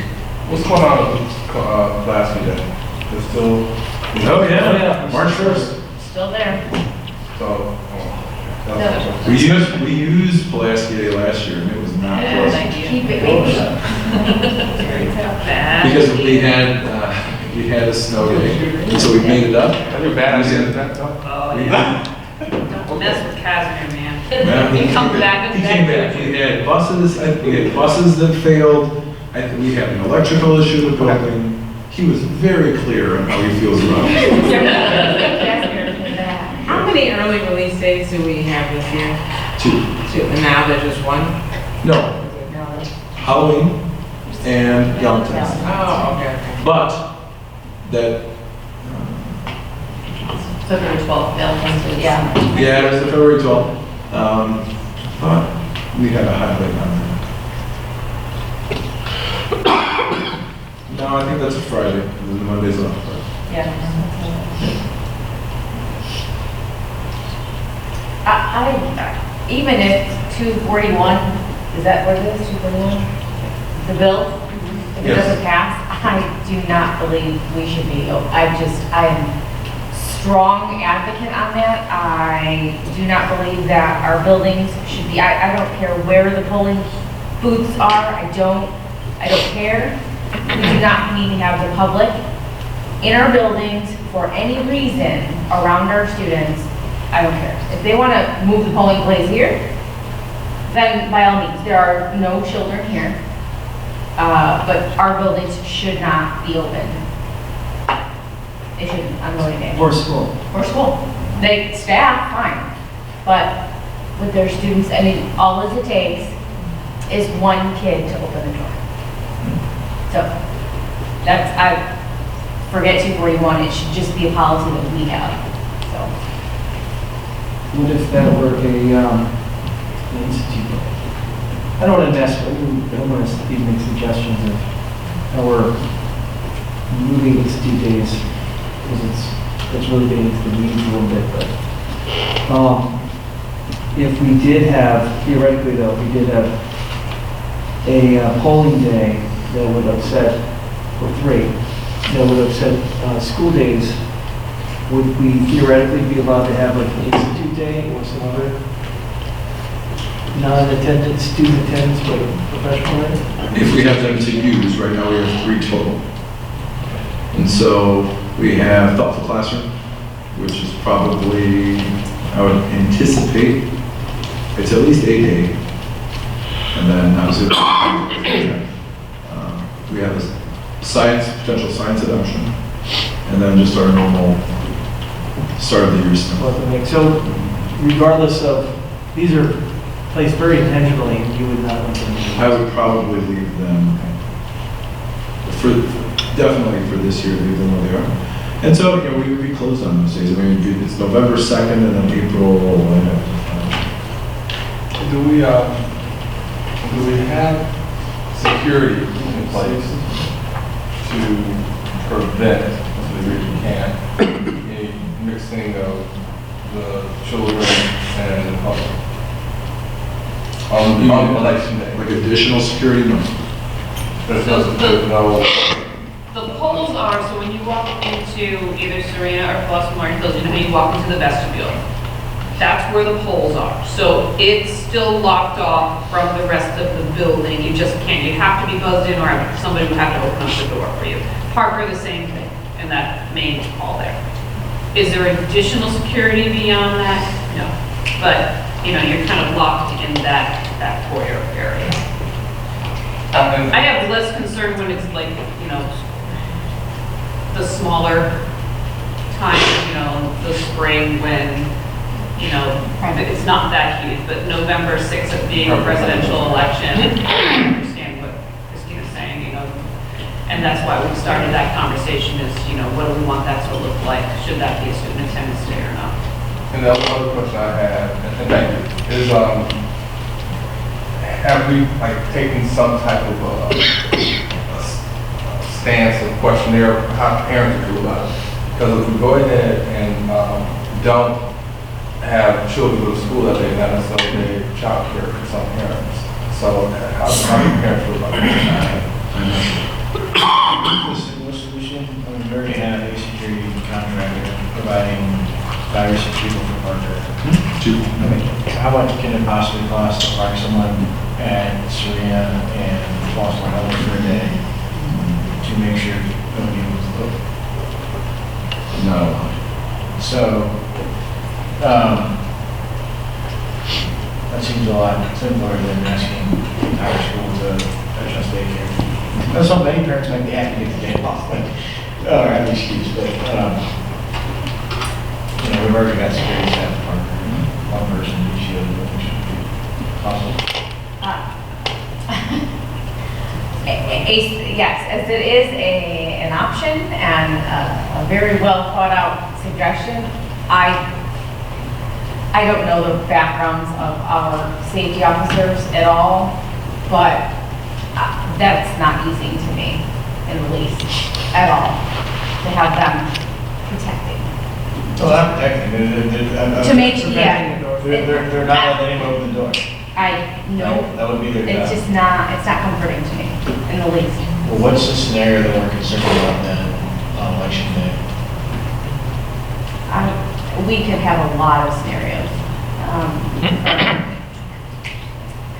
Yes, you know, in the door, armed entry, disgruntled voter. I mean, we could have, it, I don't even understand. I guess I'm having a hard time figuring out why we couldn't just make it either a non-attendance day or an institute day. I wouldn't even want to put our teachers in that. Well, what I struggle with on the Institute Day, aside from the issues that Dana already raised, is that the rush times for election are morning and evening, and so you're putting the teachers in the same rush. So we're not, it doesn't seem like I saw them in front at all.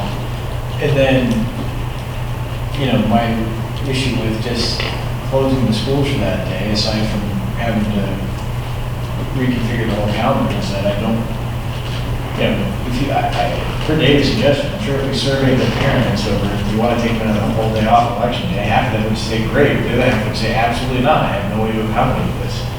That's always the issue when we have big scheduling changes, is that they, you know, parents with kids that are working can't easily accommodate that kind of schedule. So that's my concern, is the amount of work in dealing with that doesn't seem to balance with whatever security is.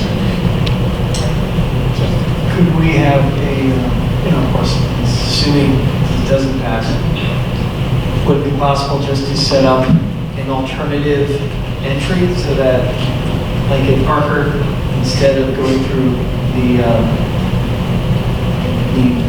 traditional main entrance, that they go through the parking lot and go through the beautiful new facade entrance for the 8th grade.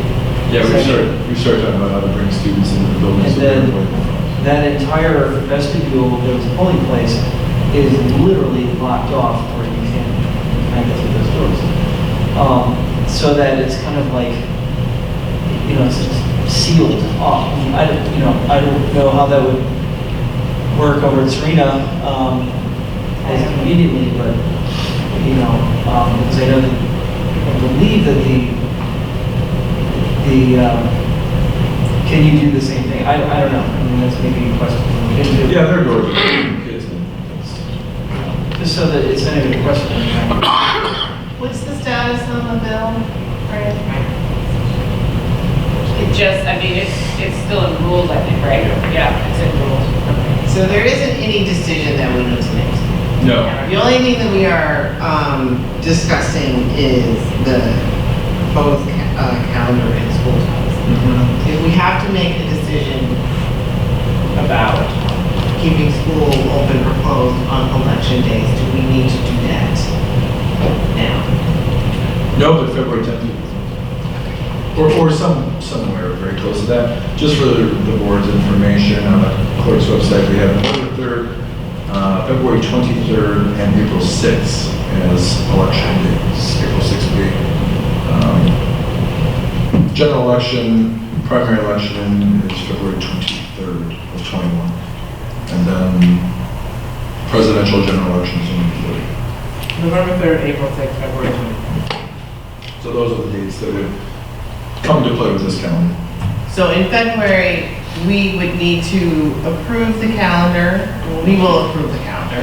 And then we would need to discuss and approve whether or not we wanted to have any of those election days, school closed on those days. Correct.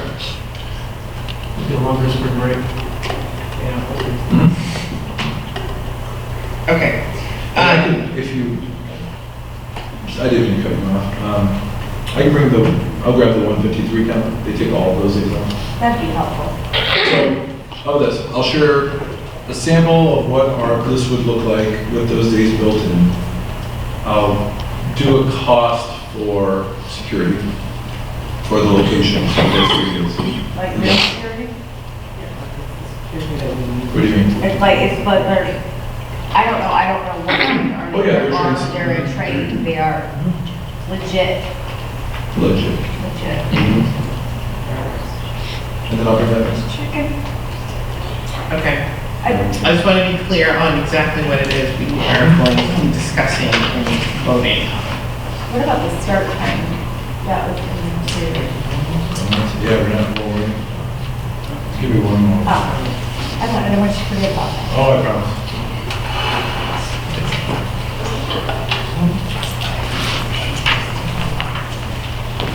Okay, great.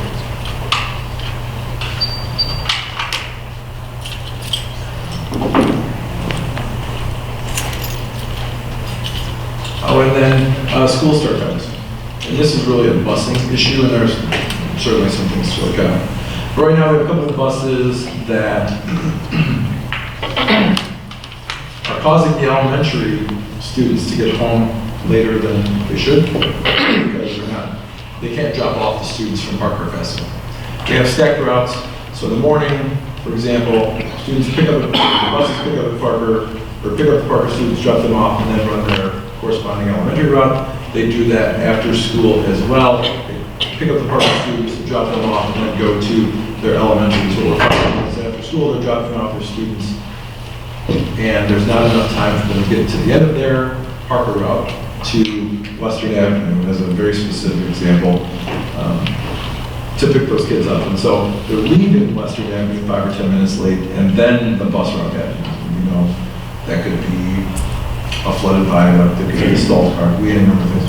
And now, a bus route that should only be 5 or 10 minutes late because it encountered something is now 20 minutes late because it left 10 minutes later than normal bus route and things happen. So this conversation is around moving the start time back 10 minutes, and that's the actual start time. We have to figure out when students arrive, all of the different pieces, and kind of shuffle some of those times. But create another 10-minute buffer between the elementary start time and Parker Junior High. So we're talking about moving, we're looking at the current start time for Elementary. elementary, okay. Like what I asked you before the meeting, 8:15 is our drop-off time, so that doesn't count as the part of the day. Right. So the new drop-off times would be, That's what we have to determine. Okay. But this would, if it tracked, it would be 8:25. Is there a big downside or logistical problem to changing the start time but not changing the drop-off time? Only because I know that if parents have a regular schedule by which they do drop off, you know, that they worked out with their places of employment or whatever, that to change that then is going to send a ripple effect that's right now. It could. We may have to think about how we house those kids. Like the start time over the years is getting later and later. I mean, even this year, I've gone from having a bus pickup time of 7:40 to now 8:06. And I know families that no longer use the bus because that difference is the difference between them getting to work on time or not. And so this can now change the bus schedule yet again, and even later. I mean, it's a challenge either way around. I mean, on the back end, it's the same thing. I literally am in between two bus stops, 2 houses to the right, 2 houses to the left. The bus stop on the right, which is the one he gets on in the morning, gets in 20, 25 minutes later than the bus to my left. So it's this year's been a really funky year for the bus, but I think that this will have an impact on parents and families who have readjusted their schedules this year to be able to accommodate the bus. And they'll do it, this will make them have to do it again. And I'm sorry, but maybe I missed it, to your point. Why are we moving it further back? Because if we continue to lose ridership, then we're gonna have another issue. Our buses are gonna be even. We're not losing ridership. I mean, I know we've been trying to accommodate as much as we can. I know some people are having some issues with what the train schedule is versus when the kids are getting on the bus. And I think I've had maybe 3 conversations with parents about that. If anything, I think we have more and more kids using the bus than we have. And the problem just is, I mean, truly, we can't get a bus to Western Avenue in time for the afternoon pickup. We just can't. Physically cannot do it. We have tried making that the first bus out of Parker. We have looked at the routes. We have adjusted the routes. We added another bus. Just physically where they have to go from Parker to where they're dropping off the students and then get back to Western Avenue. We cannot get it there on time. Is it We primarily can, of the course, afternoon? I'm sorry. Is it primarily the afternoon? It is the afternoon. The afternoon is the problem. It's not the morning. The morning is not an issue because if you think about it, we pick up the kids from Parker when we need to in order to get them to Parker on time. Then they can run the elementary route and pick up enough kids in time to get to the elementaries in the morning. It's in the afternoon when they have to drop off the Parker kids and then get back to this year, the problem is Western Avenue. So now I'm confused. Yeah, how does that, if it's, the problem's in the afternoon and not the morning, why is her bus running 25 minutes different? Well, you got 2 different routes. It depends on where you are. Are you the first stop or are you the last stop? So the route itself can run 20 minutes or, half an hour even. So if you're the first stop, you're going to pick up at, say 7:40. If you're the last stop, you can pick up at 8:05. Yeah, I think the challenge for me, we don't have to go into my own challenges. I mean, we split. It used to be one route, and now it's more than one, even though there are more kids on my block riding the bus, but we split the route, and it's literally divided. Some kids get home 20, 25 minutes earlier. I actually have to put my kid on the other bus in the afternoon so that he's not on the bus for 45 minutes. But that's not the issue. I understand your question. If the challenge is trying to deal with pickups in the afternoon, I think your question is, then why are we changing the start? So are we changing the end times too? Is that it? Right, so you would I just suppose I shift. should have put that. Yeah, okay. So you It shift feels the like whole it's day. not, but it is, right? So it's 10 Yeah, it's my fault. But if you start late, you would end 10 minutes It's later. late. Okay. Okay, is this going to affect the cost of busing? Is this going to No. put us in a competitive or less? No, if anything, Paige would like that because it would give them the ability to get to the elementaries on time in the afternoon where they really can't do it right now. Especially if you've ever been on Baltimore Road in the afternoon. It's kind of a nightmare. I mean, traffic alone just adds time on to trying to get out of Parker and into the neighborhoods to drop the kids off. Is that something that we could possibly talk to Bill Bosco about to get some police help to help control the traffic? There's already someone at the viaduct most of the time, and we actually bring an aide out onto Flossmoor Road and stop traffic to get the buses out. We So do you're saying that both. there's no additional, I mean, again, I'm just tossing stuff out. Or, yeah, it's because they're lost the jacket part of the whole HF part. The people, it's just a bad. And it's volume traffic, because at that point in time, you've got, you know, us getting out, you've got IGP getting out, you've got HF getting out. There's just, it's traffic volume, a lot of it. So by moving it, we would stagger it, so potentially we gain some time. We've gained 10 minutes to have the buses finish doing their routes and getting back to the elementary schools on time so that they're there to pick up the children at dismissal, as opposed to having a couple of routes sitting around and, I mean, Western Avenue is it. I mean, those kids are waiting for the bus to get there. So it's not like, the bus will never be on time because we can't get it back to the building on time. If the issue is really crossing the train tracks, right? So we can just revisit our conversation on which kids go to school. Pardon me?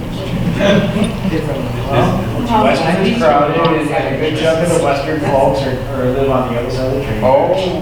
And we're going to have to know where there's room. Yes, one. That's part of the problem, right? Where you're busing kids across the tracks, there's only one way to get through at Flossmoor Road, it's crowded. Remap. But it's not the Western Avenue children that are, it is the Parker. It's Parker kids that are okay. So doing a remap with doing this. Parker kids still need to, yeah, it's not. Right, because it's parking. And this is not a decision that has to be made in the next 3 weeks. The times we can continue discussing the calendar, that's sort of working out. Yeah, I mean, it's probably, I mean, I don't know if there is an opportunity to have other scenarios, or, I mean, I don't know whether you've exhausted all of your efforts. Truthfully, I mean, your other option, as much as it's going to kill me to say, because I'm not gonna like it, Say it. is you add buses. Oh, no, it's not. And now you're adding money. Start Parker later. You know, I mean, I would like to exhaust all efforts in this, I mean, because, I mean, 10-minute start time, that's now parents maybe having to hire somebody to come over in the morning to get their kids on the bus. You start Parker earlier, that'll go well. But, I mean, we can all agree, no, we just start Parker later if we're doing anything, because we can all agree that. That's fix the problem. Okay, so do you have an idea of when you might bring this back for us to discuss? Oh, next week. Next meeting, next week, like next week? Well, our next discussion, but maybe. The math kids that go to Parker? How old is their math? They would have more time to do that. But they would get to Parker later, right? No?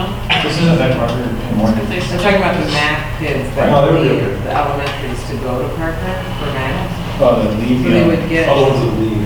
they would get to Parker later.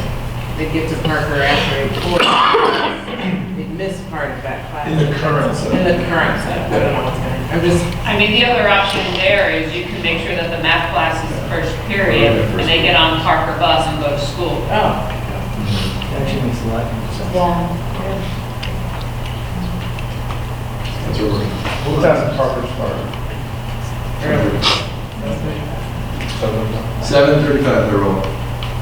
7:35, and then the elementary school would potentially start almost an hour later. I mean, I remember when, I feel like they used to be much closer. Can you said you hate to say it, to add another bus, what's that look like?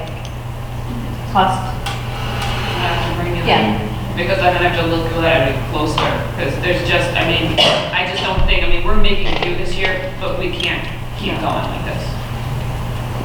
So, I mean, there has to be some sort of a resolution. Whatever, one plus. $55 a route a day, so it's, I mean, it's the second biggest thing we spend money on next to salaries. trying to do this is to save money. Transportation is really expensive. One bus maybe, but I don't think we can't afford to go back to the old. Which was, Which was the Seven the buses. routes were not paired. that's not cost effective.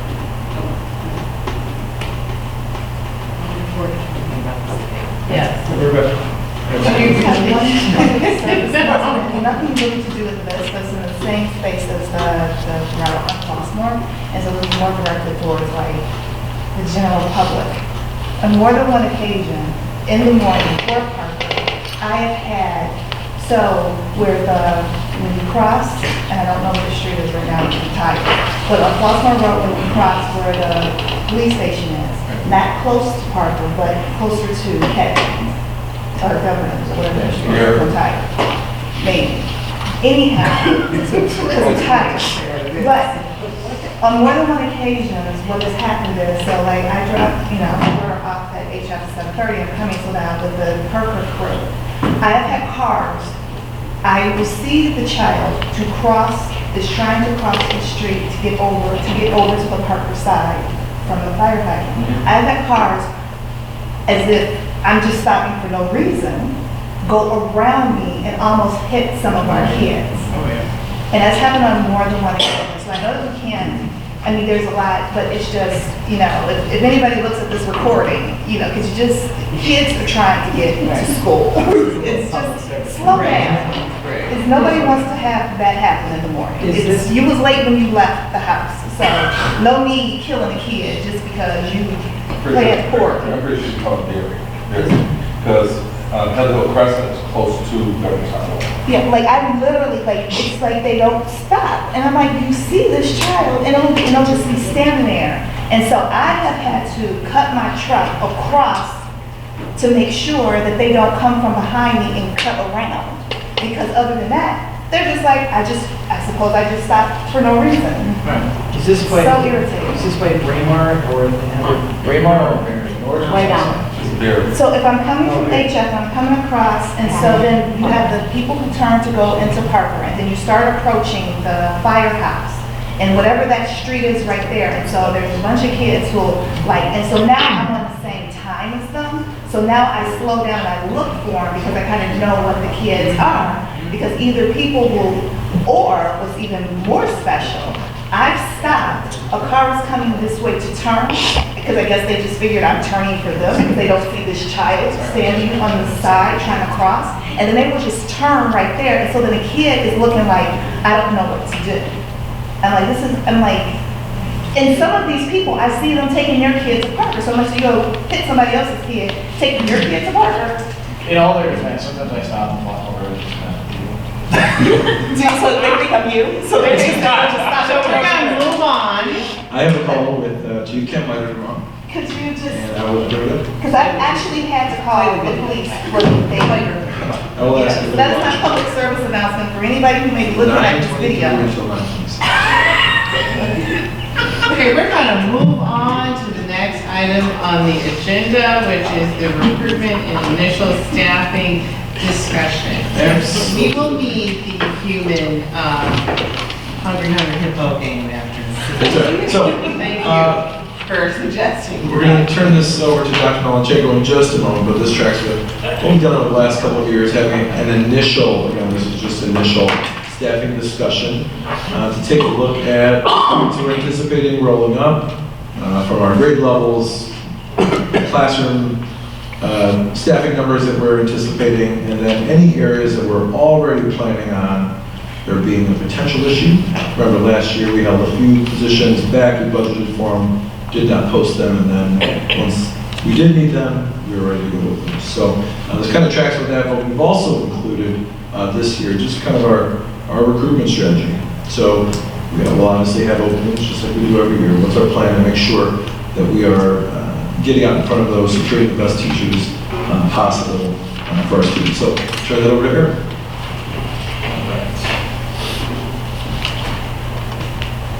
So first, we can kind of talk about staffing.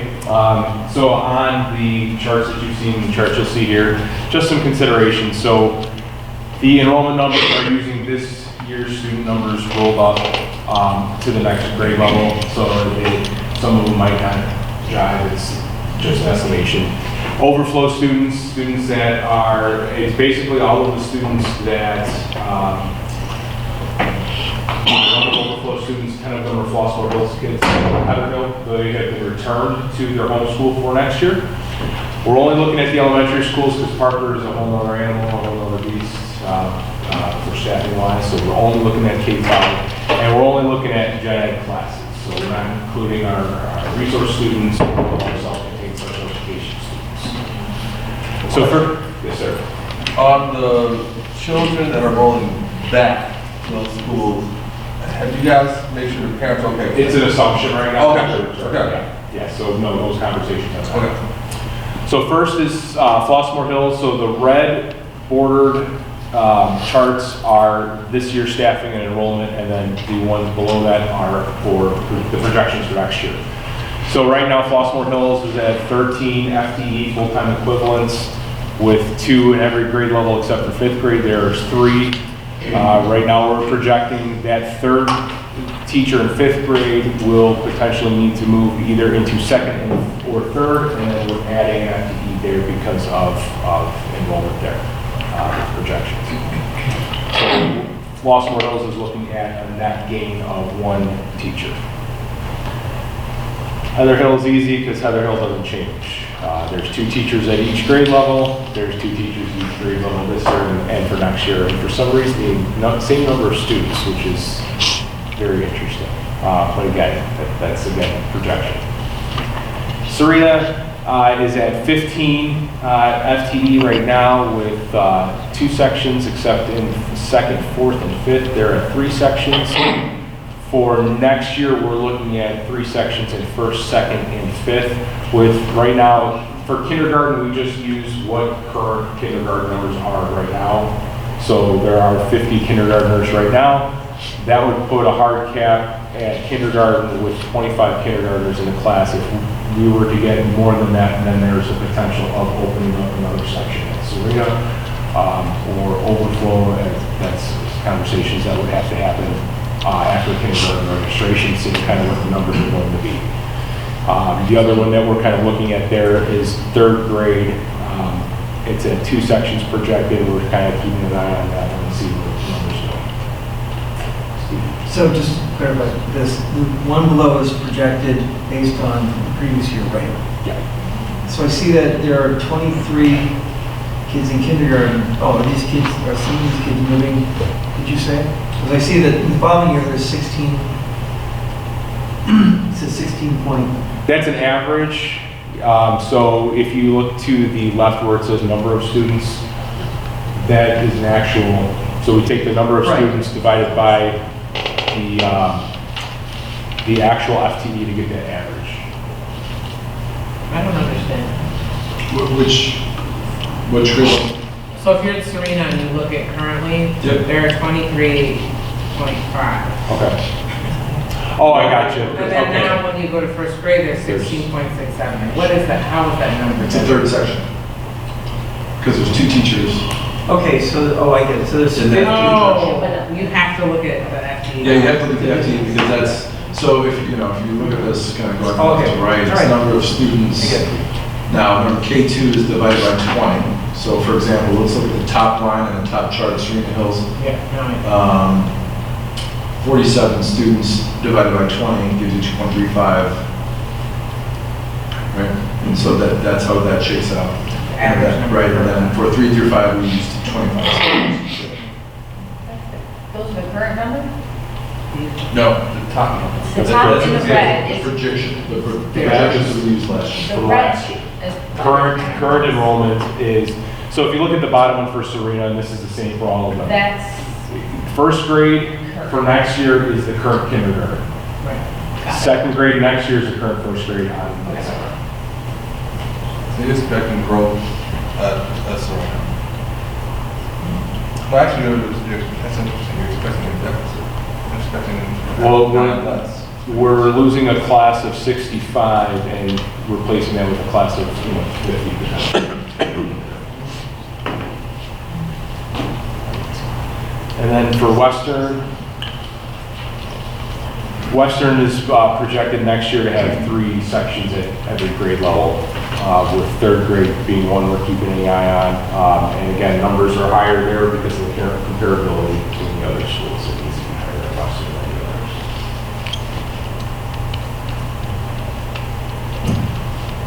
And then there was one overflow student that would be, has been factored back in the 2nd grade that's currently at Heather.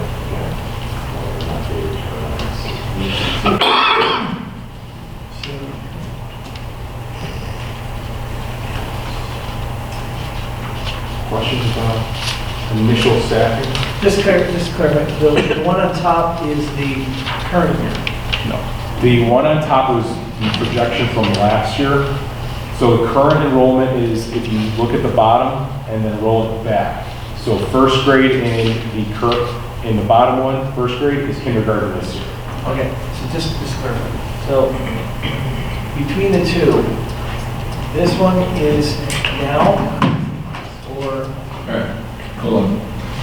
The top chart is the projection that you saw last February 2019. Yes. The bottom chart, number of students, contains actual students, so it's not a projection. Okay. Right, so if you remember the top chart, those were actual students from 1819. Right, they went into that chart. So the bottom chart, which we're projecting for 2021, are actual students who are sitting here in 1920. Okay, so, So we have 59 2nd graders at Western Ed currently. Okay. Wait, No, so no, I'm sorry. we have 59 first graders. Correct, sorry, 59 1st graders at Western Ed currently. You roll those up, we'll go to 59 2nd graders in the bottom chart. You don't look at the top chart and try to compare it to the bottom chart with numbers.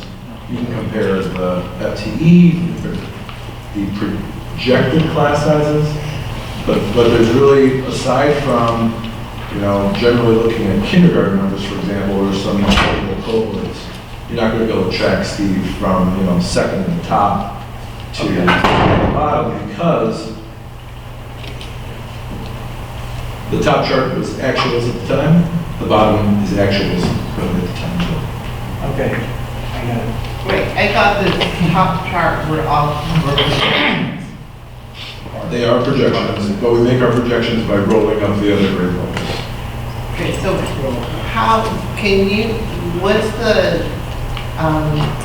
how useful is that top chart in helping us understand what's happening or what we're talking about here? It just gives context for the year. So what we'll do on this, when we bring this back to so each chart is represented. But what the top chart does is show you what we allocated this year and what we're allocating next year. So there were 5 4th grade classes at Western Avenue allocated for 1920. We're allocating 3 5th grade classrooms for 2020. That's the one comparison. This year.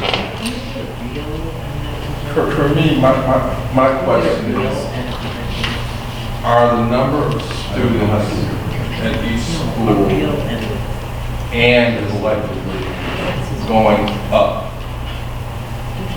And therefore, is there a direct correlation between the number of staff necessary? So hold on.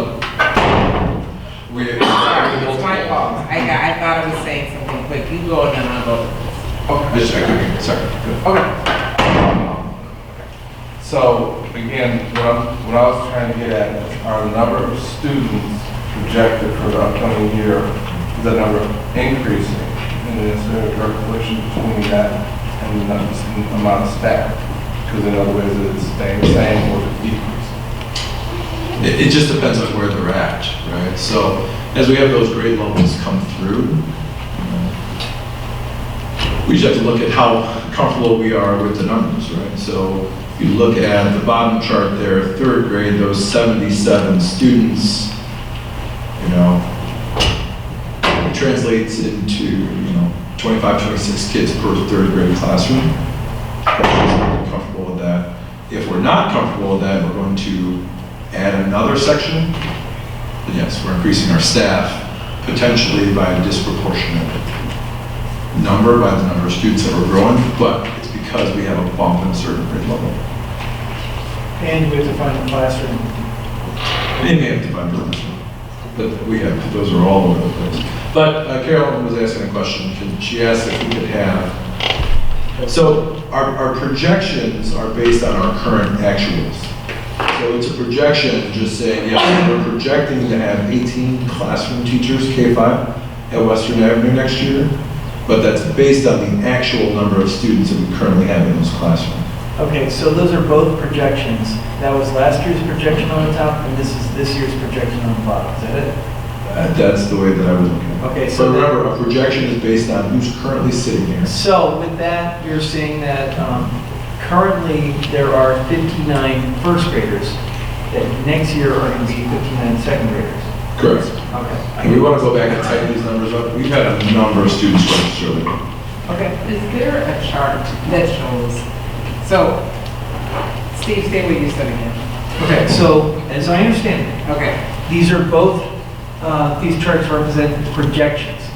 That one in red was made last year around this time, based, right, based on numbers they had last year. The ones in the bottom are projections for next year based on our current kids sitting in classes. For example, it says that there are 59 second graders on that projection. That is based on the fact that there are currently 59 first graders sitting in desks in our classrooms at that building. Correct. Yes? Got it. They're just both projections, they were actuals. Yes. Got it. So I think we're also having conversations about two different things, it sounds like. So on one hand, this chart is forcing us to ask a lot of questions about enrollment projections, which is not really the goal of the conversation tonight. I think the conversation is really more about us wanting to hear, regardless of how many staff we might need to recruit, like what is going to be the plan? What is your strategy? Whether we need 5 teachers or 50 teachers, like what is the plan and strategy? And then I think once you have numbers that you feel are higher and you're ready and need us to be involved in the conversation about what projections look like, then we can have that. I think we're ready though. So you want to combine both of those conversations tonight? Well, yes, because if you I just don't, think it's confusing.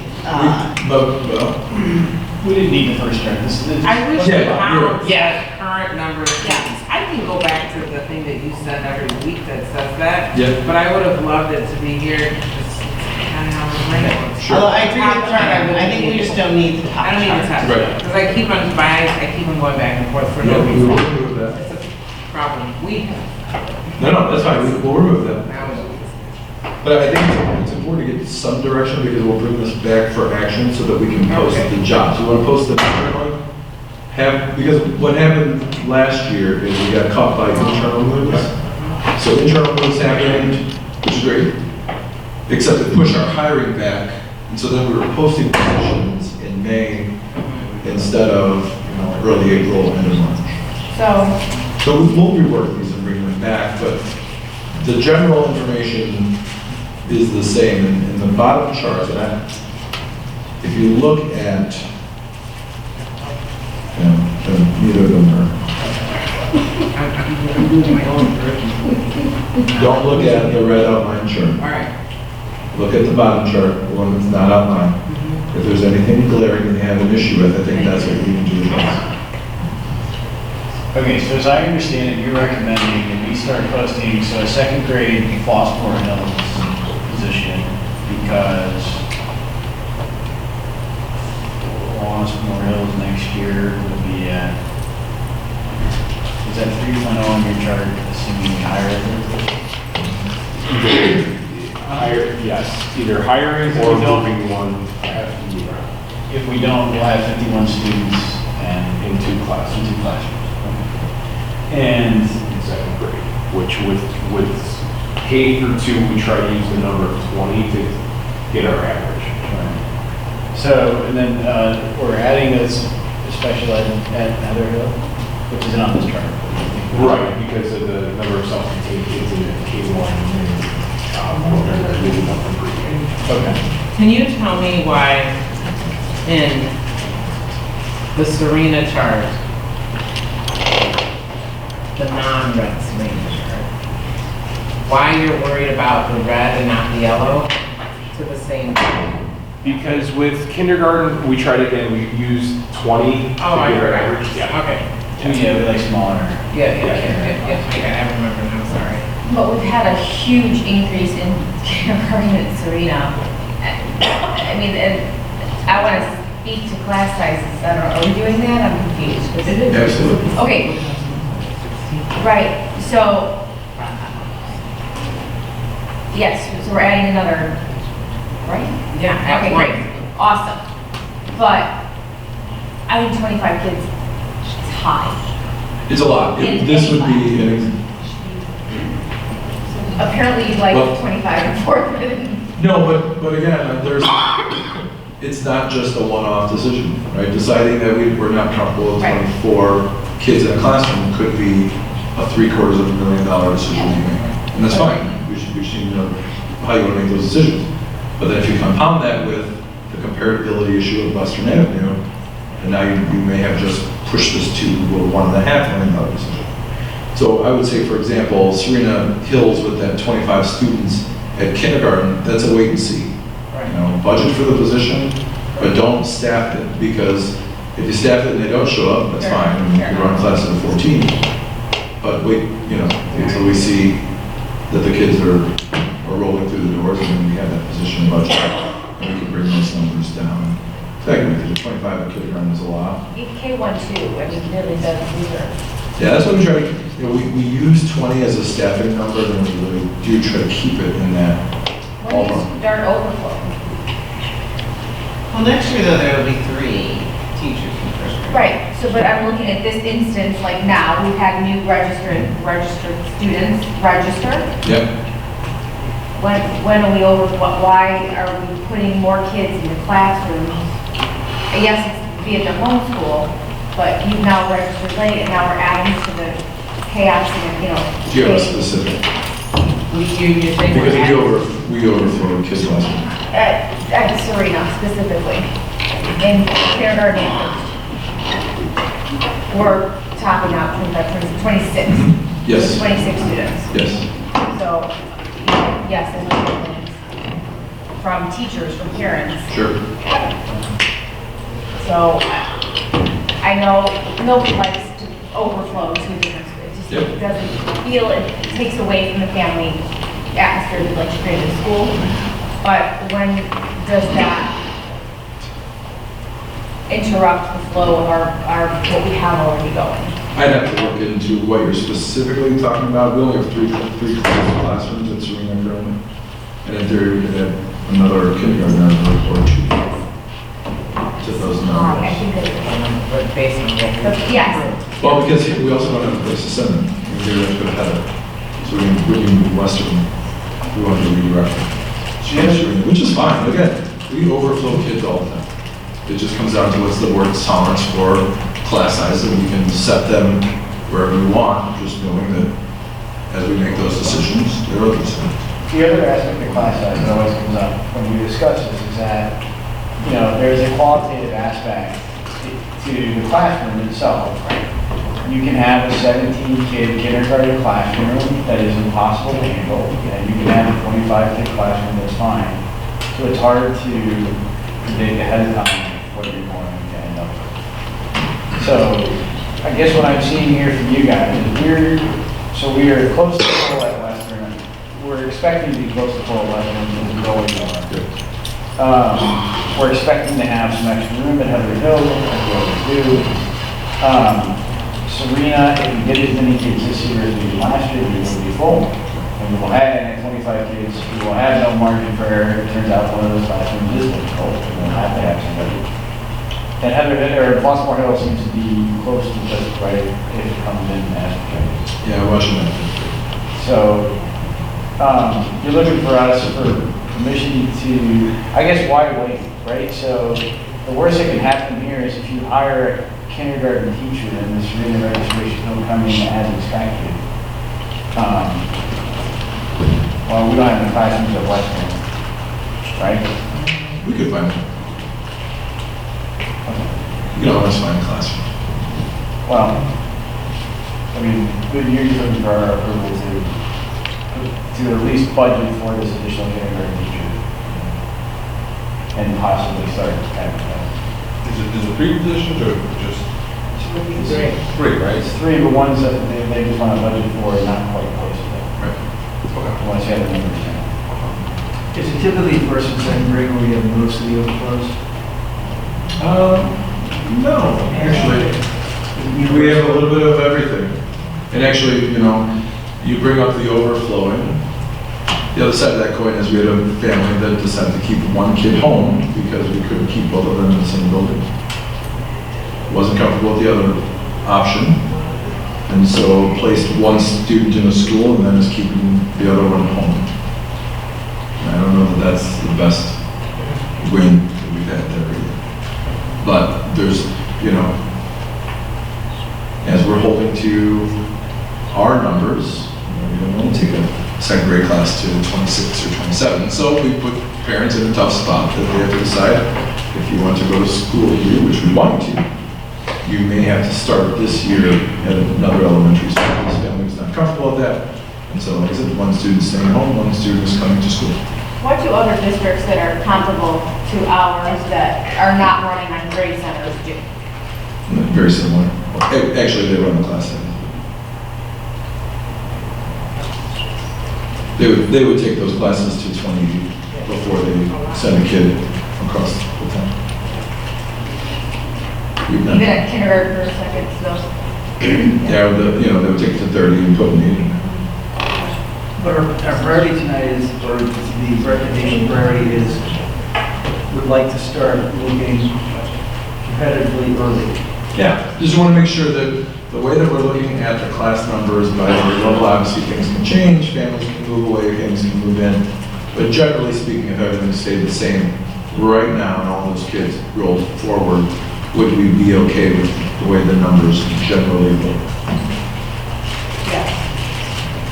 And so what we'll do is we'll go back, as we said, we really have had a number of kids coming through the pipeline. It's absolutely unbelievable. We'll update those numbers, see if anything's changed, if anything changes to red.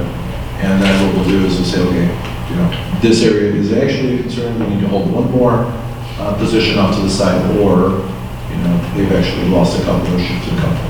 Then we bring that in. But I don't want to lose the opportunity if we can't get out early to do this. Right, I agree. Oh, absolutely. Or what happens if you're at Delaware, you come over, you have most of the position, but you end up talking to a kindergarten teacher, and you're like, well, you make this person an offer.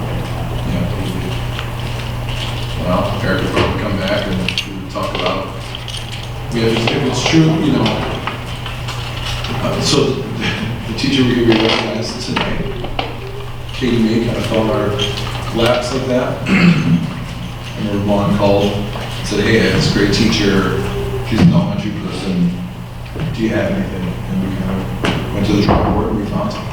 And we've been thrilled. So, you know, we have situations like that. Can you finish? Keep going. Now it's the good Now stuff. the good stuff. All right, so I think we're all 100% on board with getting out in front of this early. So those charts have more to them that have been shared with the principals. So the principals are kind of where there's movement, are starting to go through the thought exercise of, okay, if these are the numbers for next year, where is staff going to be kind of, where are they going to shake out? So they've had the first crack at their initial staffing templates, and they're going to get those back to me by the end of this week or early next week. So then that way we can spend February kind of looking at some of those internal movements. Get a posting list together by the first couple of weeks of February, share that with our internal people to say this is what it looks like, what's going to be available. Is anybody interested in applying for one of these positions internally? So then that way, we're not shooting ourselves in the foot when we do post externally to say, well, we're looking for a third grade teacher. Oh wait, we've had movement that's no longer available, but what about this fifth grade position? We're not interested in that. So we're going to try to get all of that ironed out as quickly as possible. That's not to say that late spring or early summer movements can still happen, but we're going to try to, what we know is going to be available, get that out as early as possible. So then that way, by the first week of March, our externals are ready, because that's when the hiring season is going to kick off. With the kickoff of hiring season, we're signed up to go to 2 job fairs right now. The day after Commissioner Pulaski Day, we're going to go to Illinois State. We're going to Illinois State because that's typically the teacher college in the state. And then we also have the HF job fair on March 14th. With those job fairs, I've had conversations with the principal just kind of about human resources stuff in general, and I asked them who really embodies what a successful D161 teacher is and who would be good at sharing what their experience is with potential candidates. And all of the principals have given me some names, so I'm bringing teachers with me to ISU and to HF. So then that way, they're the ones interacting with the candidates and tell them about their experience versus, hey, I'm an administrator, I can tell you all of the things that we want to see, but it's better to have the people that live it talk to our candidates, and then if they, through their conversations, hey, this is something that's really interested, it's got some good things to say, then we can take a little farther at the job fair. I'll be there with Terry, our human resources coordinator, delve in a little bit deeper to see if this is somebody we would want to pass off to the building administrators to bring in for formal interviews and demo lessons and things like that. So I'll bring in ISU alums, because again, they went through ISU, they can speak to their program preparation, to how it's prepared them to be here. And for HF, bring some of our successful diverse teachers. One of the things that when I was looking at some recruitment strategies, bringing in some diverse teachers is one strategy to help bring in some good recruits to help diversify our staff. And then with both fairs, we'll be wearing one of these.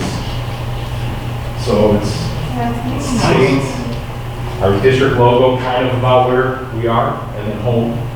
Because again, we want this to be home, and we want our hashtag D161 Learns on the back. So we'll all be adorning this. And is that done? Or is that in draft? This is done. Okay. We've got some swag we'll give away. No. What it is, the one that struck me is the 161 is small. Oh, and that's how I would say, I like everything else about it. I would say, make 161 huge. Yes, I got you. But we'll have some other swag to give out to people. We've got some stuff in our HR department that we can give out. So we've got the HF job fair is going to be interesting. There's 40 local districts that are participating in that. So hopefully we'll see it from everyone else. So with HF also, HF in November got approval for a careers and education course as part of their own Grow Your Own. So it's on my list to reach out to them to see, okay, if you're getting students at the high school level that are participating in this, what's your vision? What does this look like? In my past, I've had high school students come back to the elementary school that are in a similar program like this. So if we could partner with them, or if they're going to do release time for their careers and education students to do some work in schools to really get more of a feel, I want to make sure that we're partnering with them to bring those kids in here.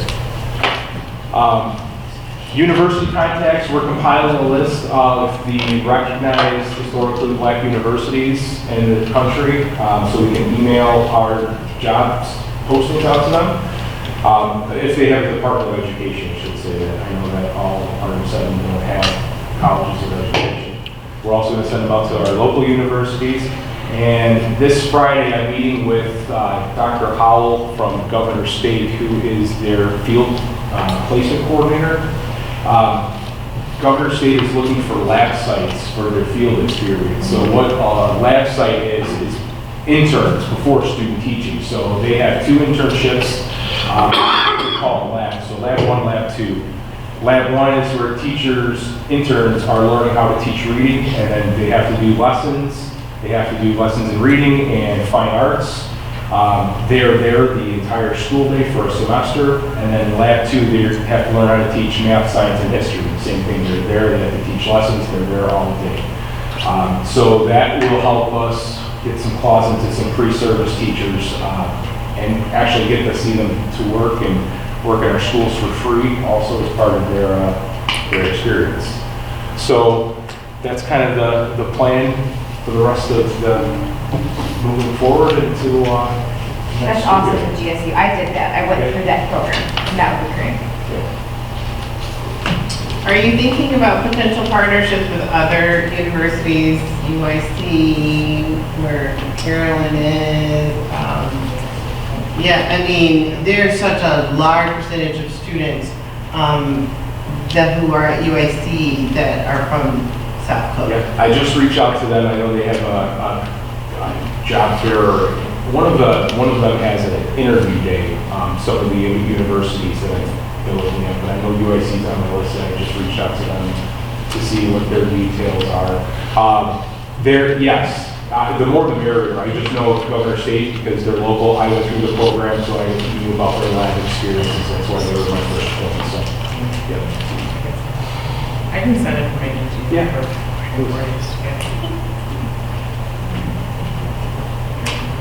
Any other questions, comments? Okay, so it sounds like there are parts of this that will come back for discussion later. No? Don't answer that, we'll keep moving. Okay.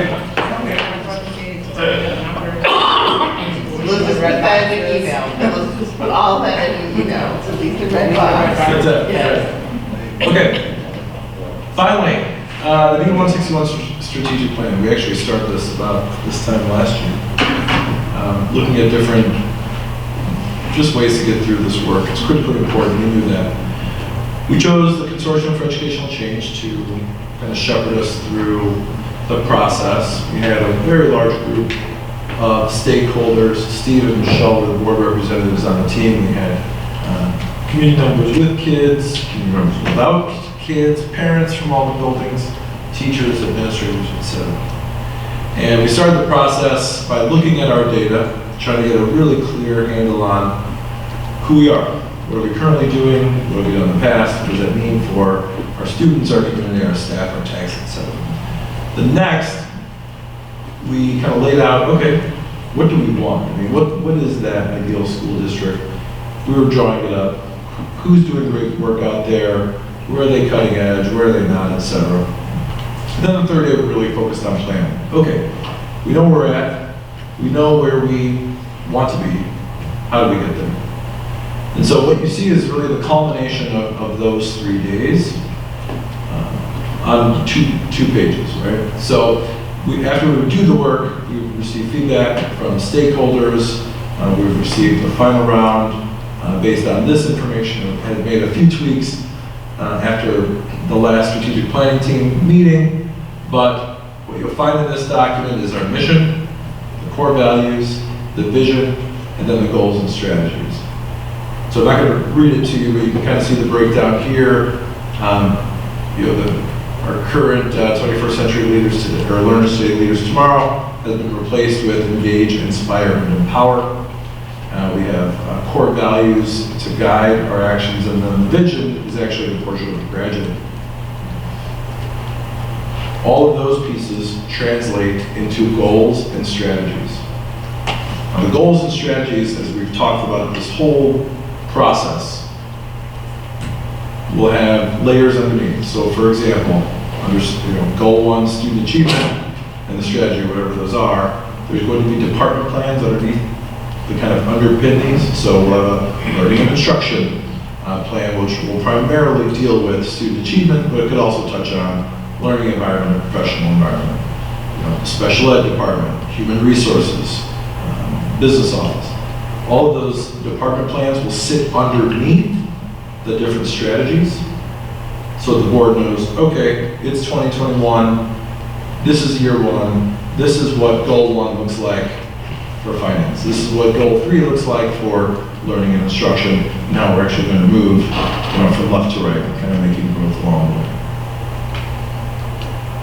So, not looking at any of the visuals, because this is just how to get this on one piece of paper. Katie Sullivan is actually already working on what the marketing materials would look like. We're anticipating a booklet to combine our D1621 by the numbers, the sheet that had the pictures on the front and on the back, and class sizes, those sorts of things. Obviously updating all the pictures, but on the inside of that booklet would be this information. So that would be just one more thing to put, into the hidden jet bags, as we talked at Community Engagement Committee, putting at the library, putting the posters up in the buildings, making sure that this information is out there so people can grab it and take a look. Thoughts, suggestions, questions? So, I'm going to start with a big question now, Dr. Wisconsin. How does this strategic plan compare to our existing strategic plan? I would say that this is more measurable. I think the second question is will we be actually measuring this? Yeah, because we have to we'll have to set a dashboard for all these. So what does it mean when we're being effective on goal 2? So goal 2 says a safe, supportive environment. It's engaging. Everyone experiences success. There's another piece behind this that already starts listing. We can use 5 essentials to do that. We can look at Human X as a different, survey model. There's different ways to measure, but what we've looked for on each of these areas are objective measures. And it doesn't matter who you are. This is a measure. Everyone can pull it, and you'll get the same number and be able to measure our effectiveness. Absolutely. What do I have to do to get us to stop using the phrase 21st century learning? I don't know what it means. Wait, where is it at? I thought it was going. It's on your goal 1, student achievement, or goal 2 strategies. It says implement 21st century learning opportunities across all schools. We have modern. Where is that? I'm not seeing it. Not that, the other document. You're on the pretty one. I'm not there yet. Looking ahead, I wouldn't worry about all of that. Yeah. So, This one has the most current based on, Katie started working on the other one. so put this in note better. Implement modern learning opportunities. Sure. Was there another choice besides modern where we can implement each ones? Well, I would say we're currently using Where is the word 19. modern?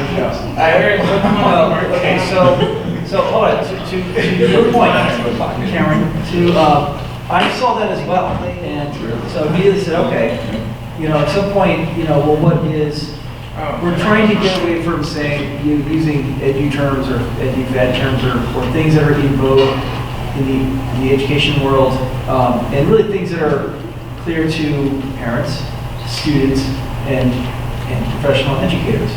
And so moving forward, there's a sense of, well, if you throw out 21st century, learning, I remember there's a conversation that said we used to appear in the back, and the conversation up here was, and we're going to need some 21st century learning furniture. And I looked at the person next to me and said, well, what is that? And the point being that we're really trying to get away, David, I think this addresses your question too, is that I think in the past there were a lot of things that were kind of this nebulous,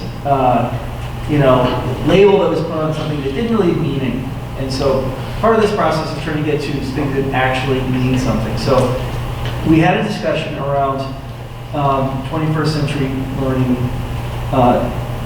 opportunities or strategies, and there are things that defines, but we wanted to make it clear.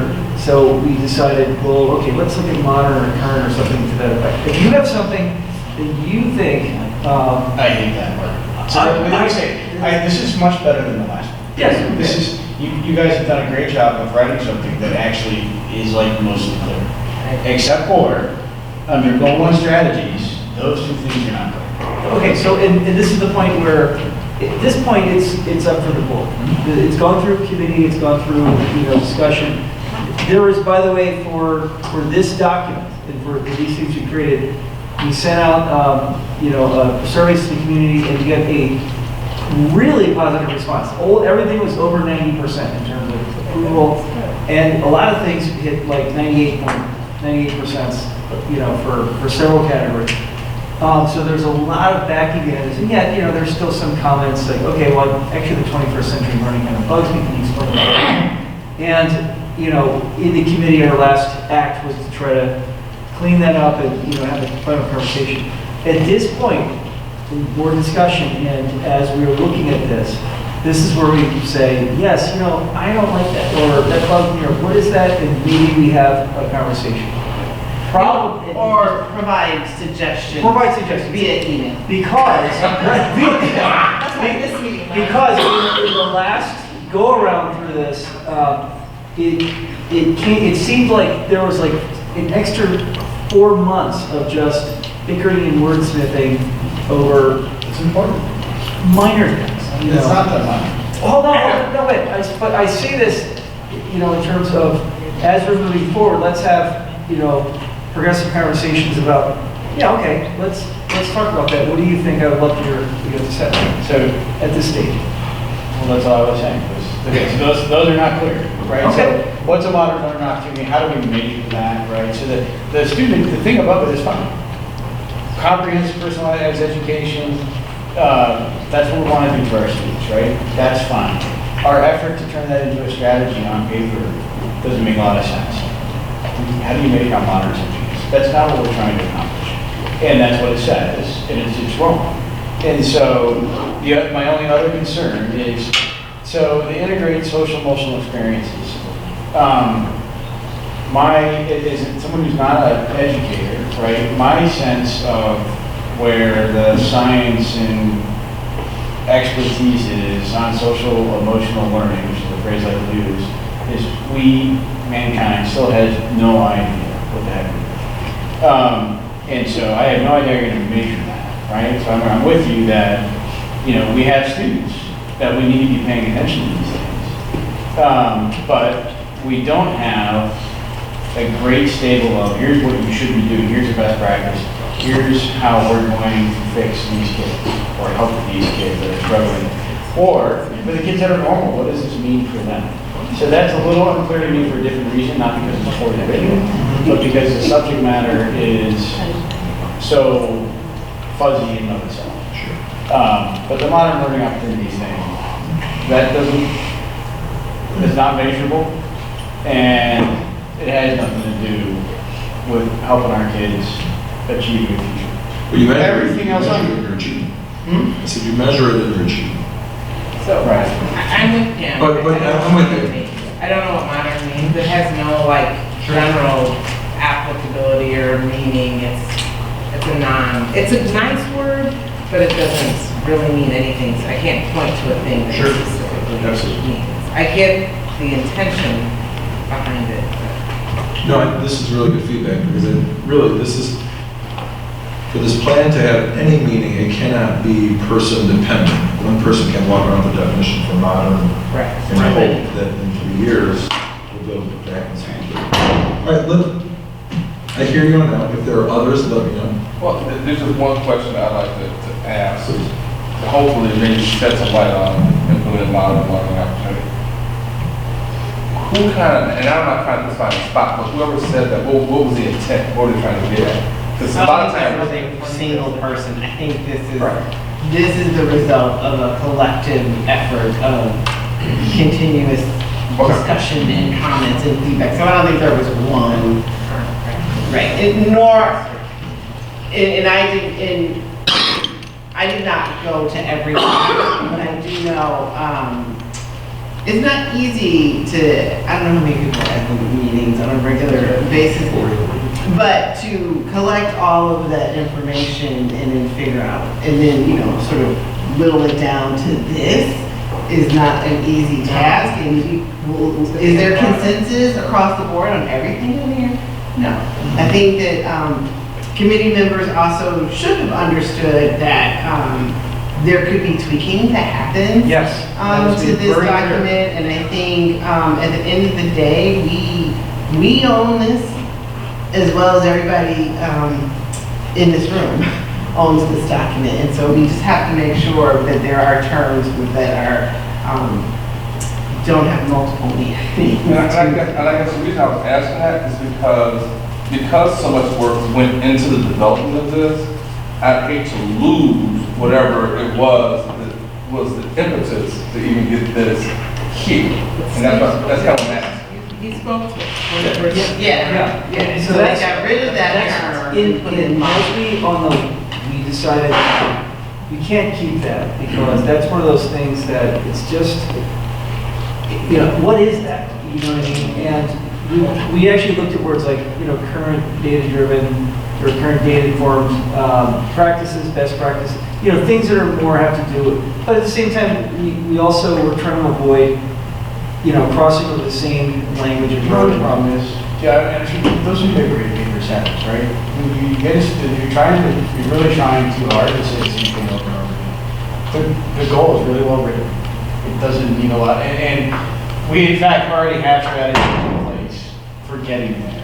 Those aren't sexy, they don't make nice, you know, appearance on a plan, but it's, you know, teacher training, Catholic kids, all that stuff, and, you know, we have those plans, and this is like when you're grading your paper and you have to tell your student, you know, you're just trying to hard to say this, just cut it out. It just needs to go. Well, Because this is really good, but we can't let that go. Well, because of the prior draft, it just used to say 21st century instead of modern, and it's just time to let it go.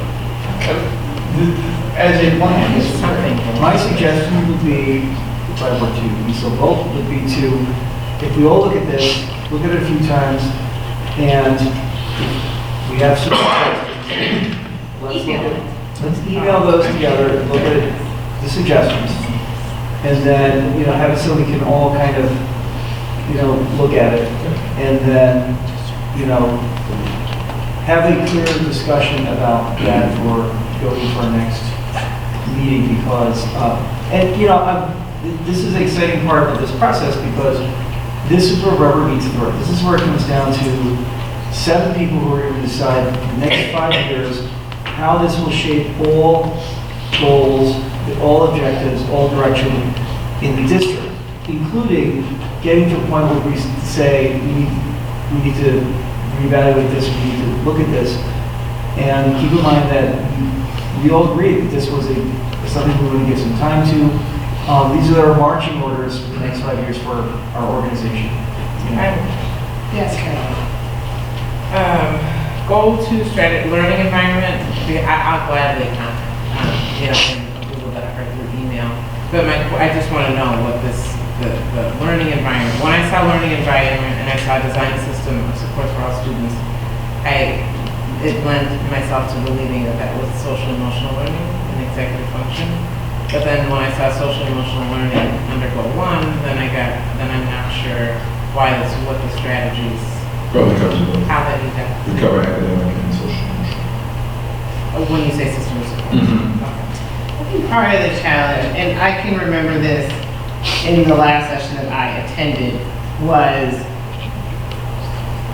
goal versus strategy. I mean, because in some way, if I'm hearing Cam correctly, we could have just stopped at the 5 goals. And then each year, you know, your goals as well as school building goals all relate to, you know, the individual strategies that you'll be using to achieve these goals. And so I think trying to create a broad strategy for each of these categories, I thought was a bit challenging, because I know in my group, we were very challenged with that, and, you know, we felt like we needed to. I mean, so I think we should just think about that as we are providing comments to you. I think I just had a couple of quick comments, and I will happily send these to you. One is, and I said this in the meetings that I attended, was that I didn't hear a lot of conversation about equity, diversity, and inclusion. So we should think about that as we are providing comments on this, because if those things are important to us, as I know they are as a district, they need to be represented here. And then my other comment, the core values, you know, is risk-taking a core value? I'm just curious as to, because I remember, I don't think we got core values when I was at the last meeting. Just so, if we can spend a little time thinking individually about these core values pieces. I don't see risk-taking as a value. My issue when I saw that was, or perseverance is a value. it was, which I'll email later, but my other thoughts were like, are we really prepared to do this, right? Because I had yet to see the system of education as a whole, maybe teaching students how to do risk-taking. Okay, so it's not something like, well, people do, so but we're gonna bite that off. That's my only comment. I'm great with that, but we're really gonna bite that off because that's a lot of work. And there was a similar one on the professional learning, right? A personalized professional learning environment, which is a great goal, especially if we're asking our teachers to provide personalized learning plans for our students.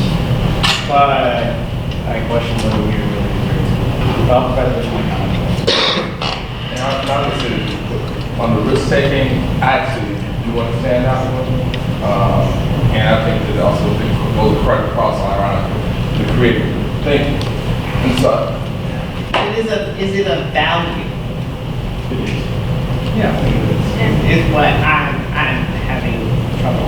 I think it's like, do you value perseverance? Do you value risk-taking? Do you value equitable, inclusive cultures? Do you value, you know what I mean? So if you're looking at the core values that form kind of cornerstones of, you know, everything else, I mean,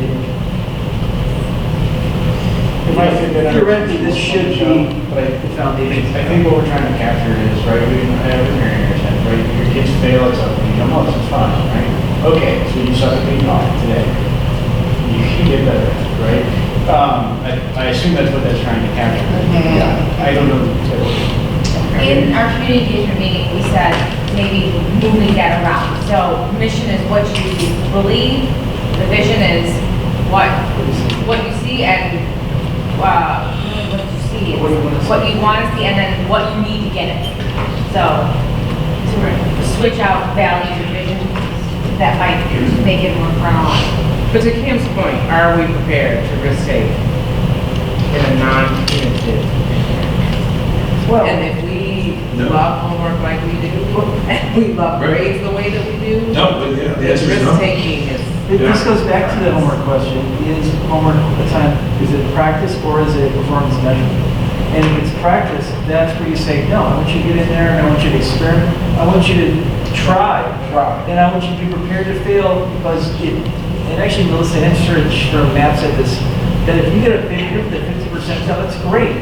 Because you know that what you've done well and you have a whole idea of where you can go. And I say this to kids all the time, I want you to fail because there's a great opportunity to learn and build in a way that maybe you can build in a way that's better than what was planned, prescribed, and sort of laid out. Because now we've learned some different pathways other than this linear thing where we're all going to be great growers, where, you know, our kids are all going to be better than 50%, even though statistically that's impossible. And, you know, they're all, I mean, that's really what it comes down to. How can you get rid of the math and you can all be better than average, you know? And do you want your kids to try something new? Because if you're punishing, this is a big problem with kids who are in honors classes. They've been the smart kids. They're not willing to take that risk because they don't want to risk people thinking, well, maybe they're not smart, right? And the real growth model has to do with you're willing to lay it on the line, you're willing to be wrong, and that's actually, if you look at most businesses, I don't know one business that said, I want you to go there, sit over in that chair by yourself, don't talk to anyone else, and when you come back to me, you better have 97% of your answers correct. You know, don't ask me for help. You know, we want kids to try. So whatever word that is, other than risk-taking, you know, sometimes risk-taking is something you don't want because, you know, the behavioral thing, but is that? But, you know, aggressive, you know, this is a measure in 5 Essentials, you know, does the district have an ambitious curriculum? And that's to be following addition by taking some risks. Intellectual risks. I think we need to take a shot at it. Let's try it. That's fine.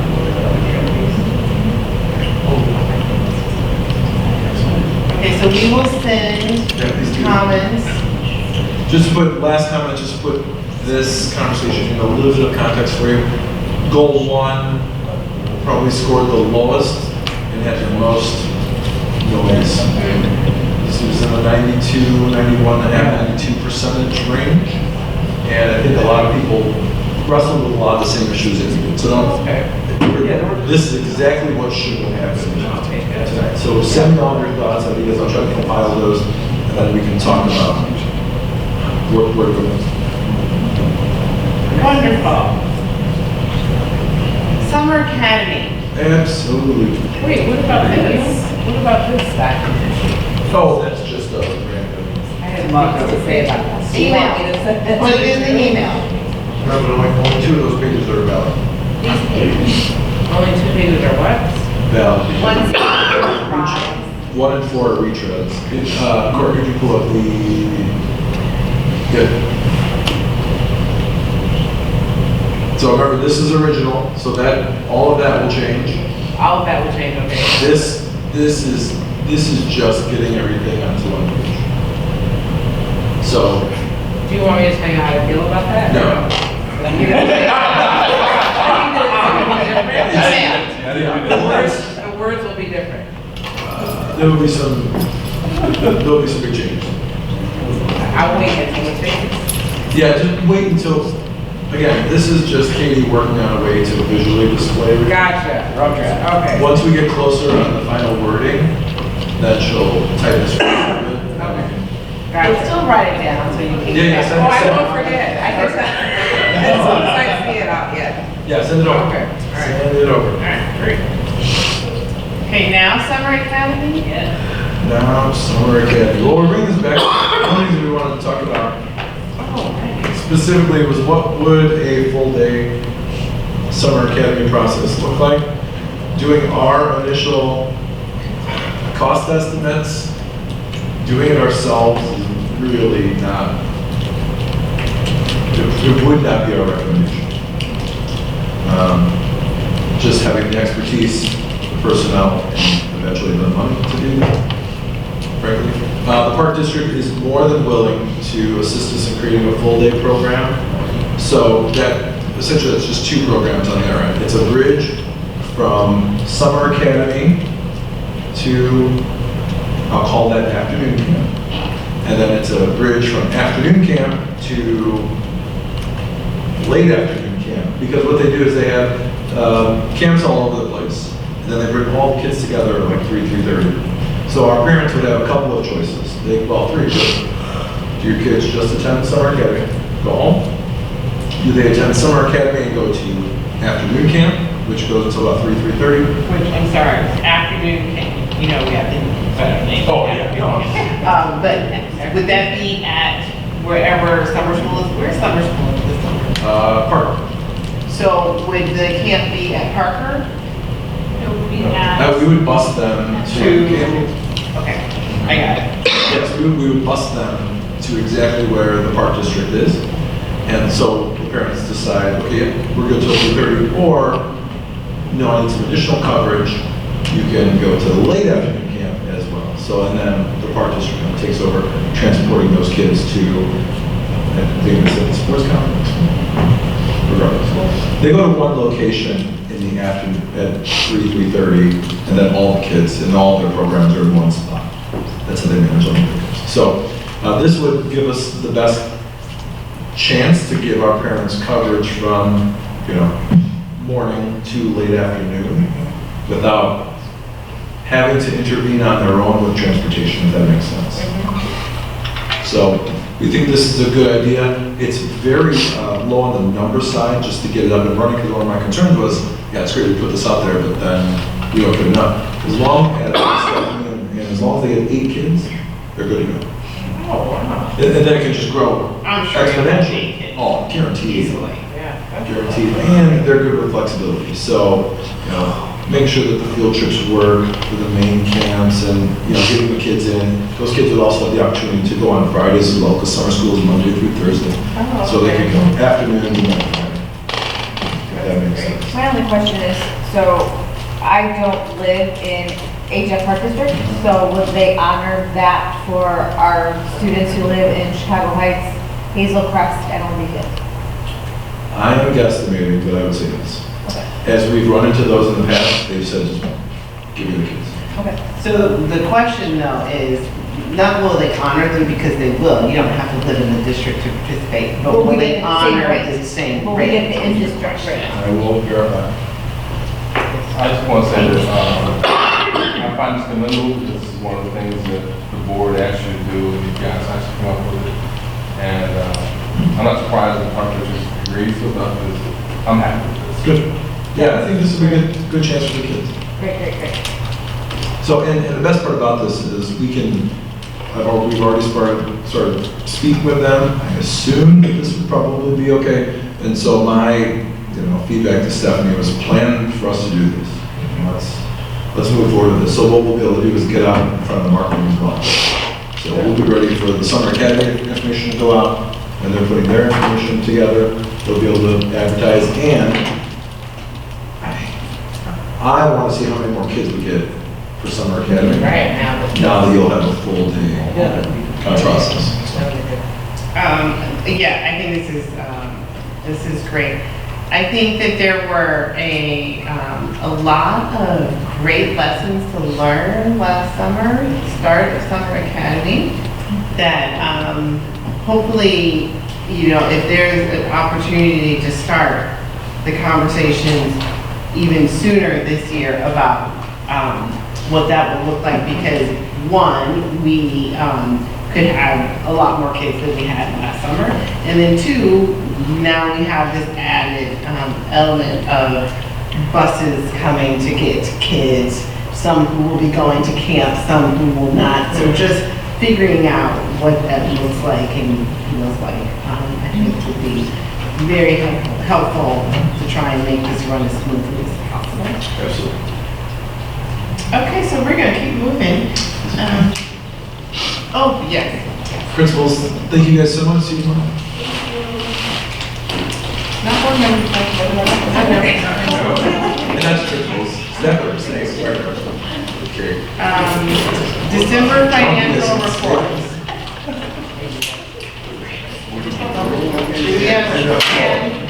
No, Trent had nothing. You saw it. No questions on the, talk about December. No. I have a question. Email. All questions will go to email now. Did you have anything, Fran? You guys see the numbers, so. Okay. All right, speed resolution. Yes, we have a resolution that we will, all of the individual speed boards will need to take action on. Kind of lays out here additional money, but what it does, it updates the articles of agreement that we have with Speed, who is our special education co-op. That specifically identifies the 12.5% membership fee and what's covered by it. It also really pushes Speed to get specific with their costs. I think one of the pieces of feedback we've had for them in general is that, yes, it's human beings and their services that are provided, but again, it's a speech service for 30 minutes a week. We should be able to figure out how much each minute of service costs. Been done in other co-ops, figured out, lawyers do it all the time. So, to their credit, Dr. Ellen's credit, she's made a lot of growth in that area, so I think we're really getting to a point where we can track the costs, as much for us, but really for people that want to use the services who aren't members of the co-op, that they're being charged an appropriate rate. Right now, they get our IDEA grant funds, and then they give us our allocation. With this resolution, we will get the grant funds and then pay them directly. It's cost neutral. But give you an idea of those FY20 numbers at 12.5%, about $61,000. So so it was approved by the operating board, and all the individual boards that make up speed have to approve it, and then it will go to the governing board. So we discussed this at our meeting on Thursday. Everything Dana said, what I will say is, I'm happy with the progress. They too have a strategic plan in place, and they're working on that, which made me feel a lot more comfortable because of what Dana said. Just things were out of order, and I think they're on the right track. Dr. Nelson has done a lot. So I look forward to seeing where they grow and how they continue to grow. So, yeah. That's it. Great. So, so in terms of just shifting it where we receive and we give to them, right? That's not gonna put an administrative burden on anyone, or anything? No. Okay. No. Show them the plan, because you'll have to cut a check. But yeah, it's just accounting on Okay. 2 more items. That's it. Joint conference review. Yes. I would suggest, I'm not going to say anything in emails, but if there are specific takeaways that you think the board should have a later discussion or even consideration for implementing ourselves or whatever. But so instead of like an overview of all the stuff that you went through, just any key takeaways that we should consider or carve out time later to discuss. Yeah, if you want to send Nice job on your presentation. Oh, thanks. Are you sure you were there? I know. I swear I was there. I mean, Dave and I were like, where is Cam? I felt it. It was a I was nice there time and I had to text go to the that he office, sent so I me. left shortly afterwards. Now I've heard from a couple of school districts who've taken our information, and a couple of board members who've gone back. Yeah. It's good. So if you want to send me all your stuff, what I'll do is I'll just compile it into like an executive summary, and then send it out to everyone. February board topics. Fairly straightforward. Really like to nail down the calendar, the strategic plan we can talk about. My thought is we're probably not going to bring that back for approval at the next meeting.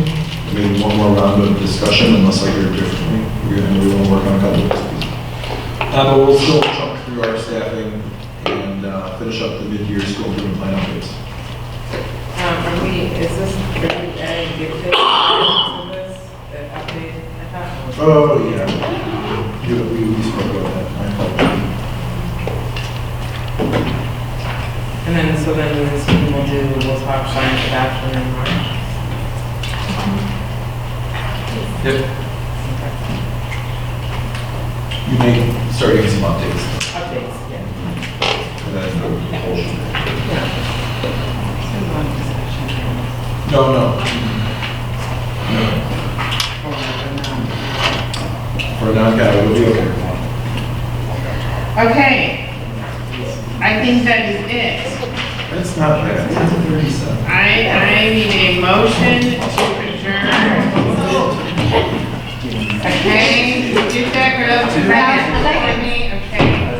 All in favor, say aye. Aye. Say nay. Joan, did you just say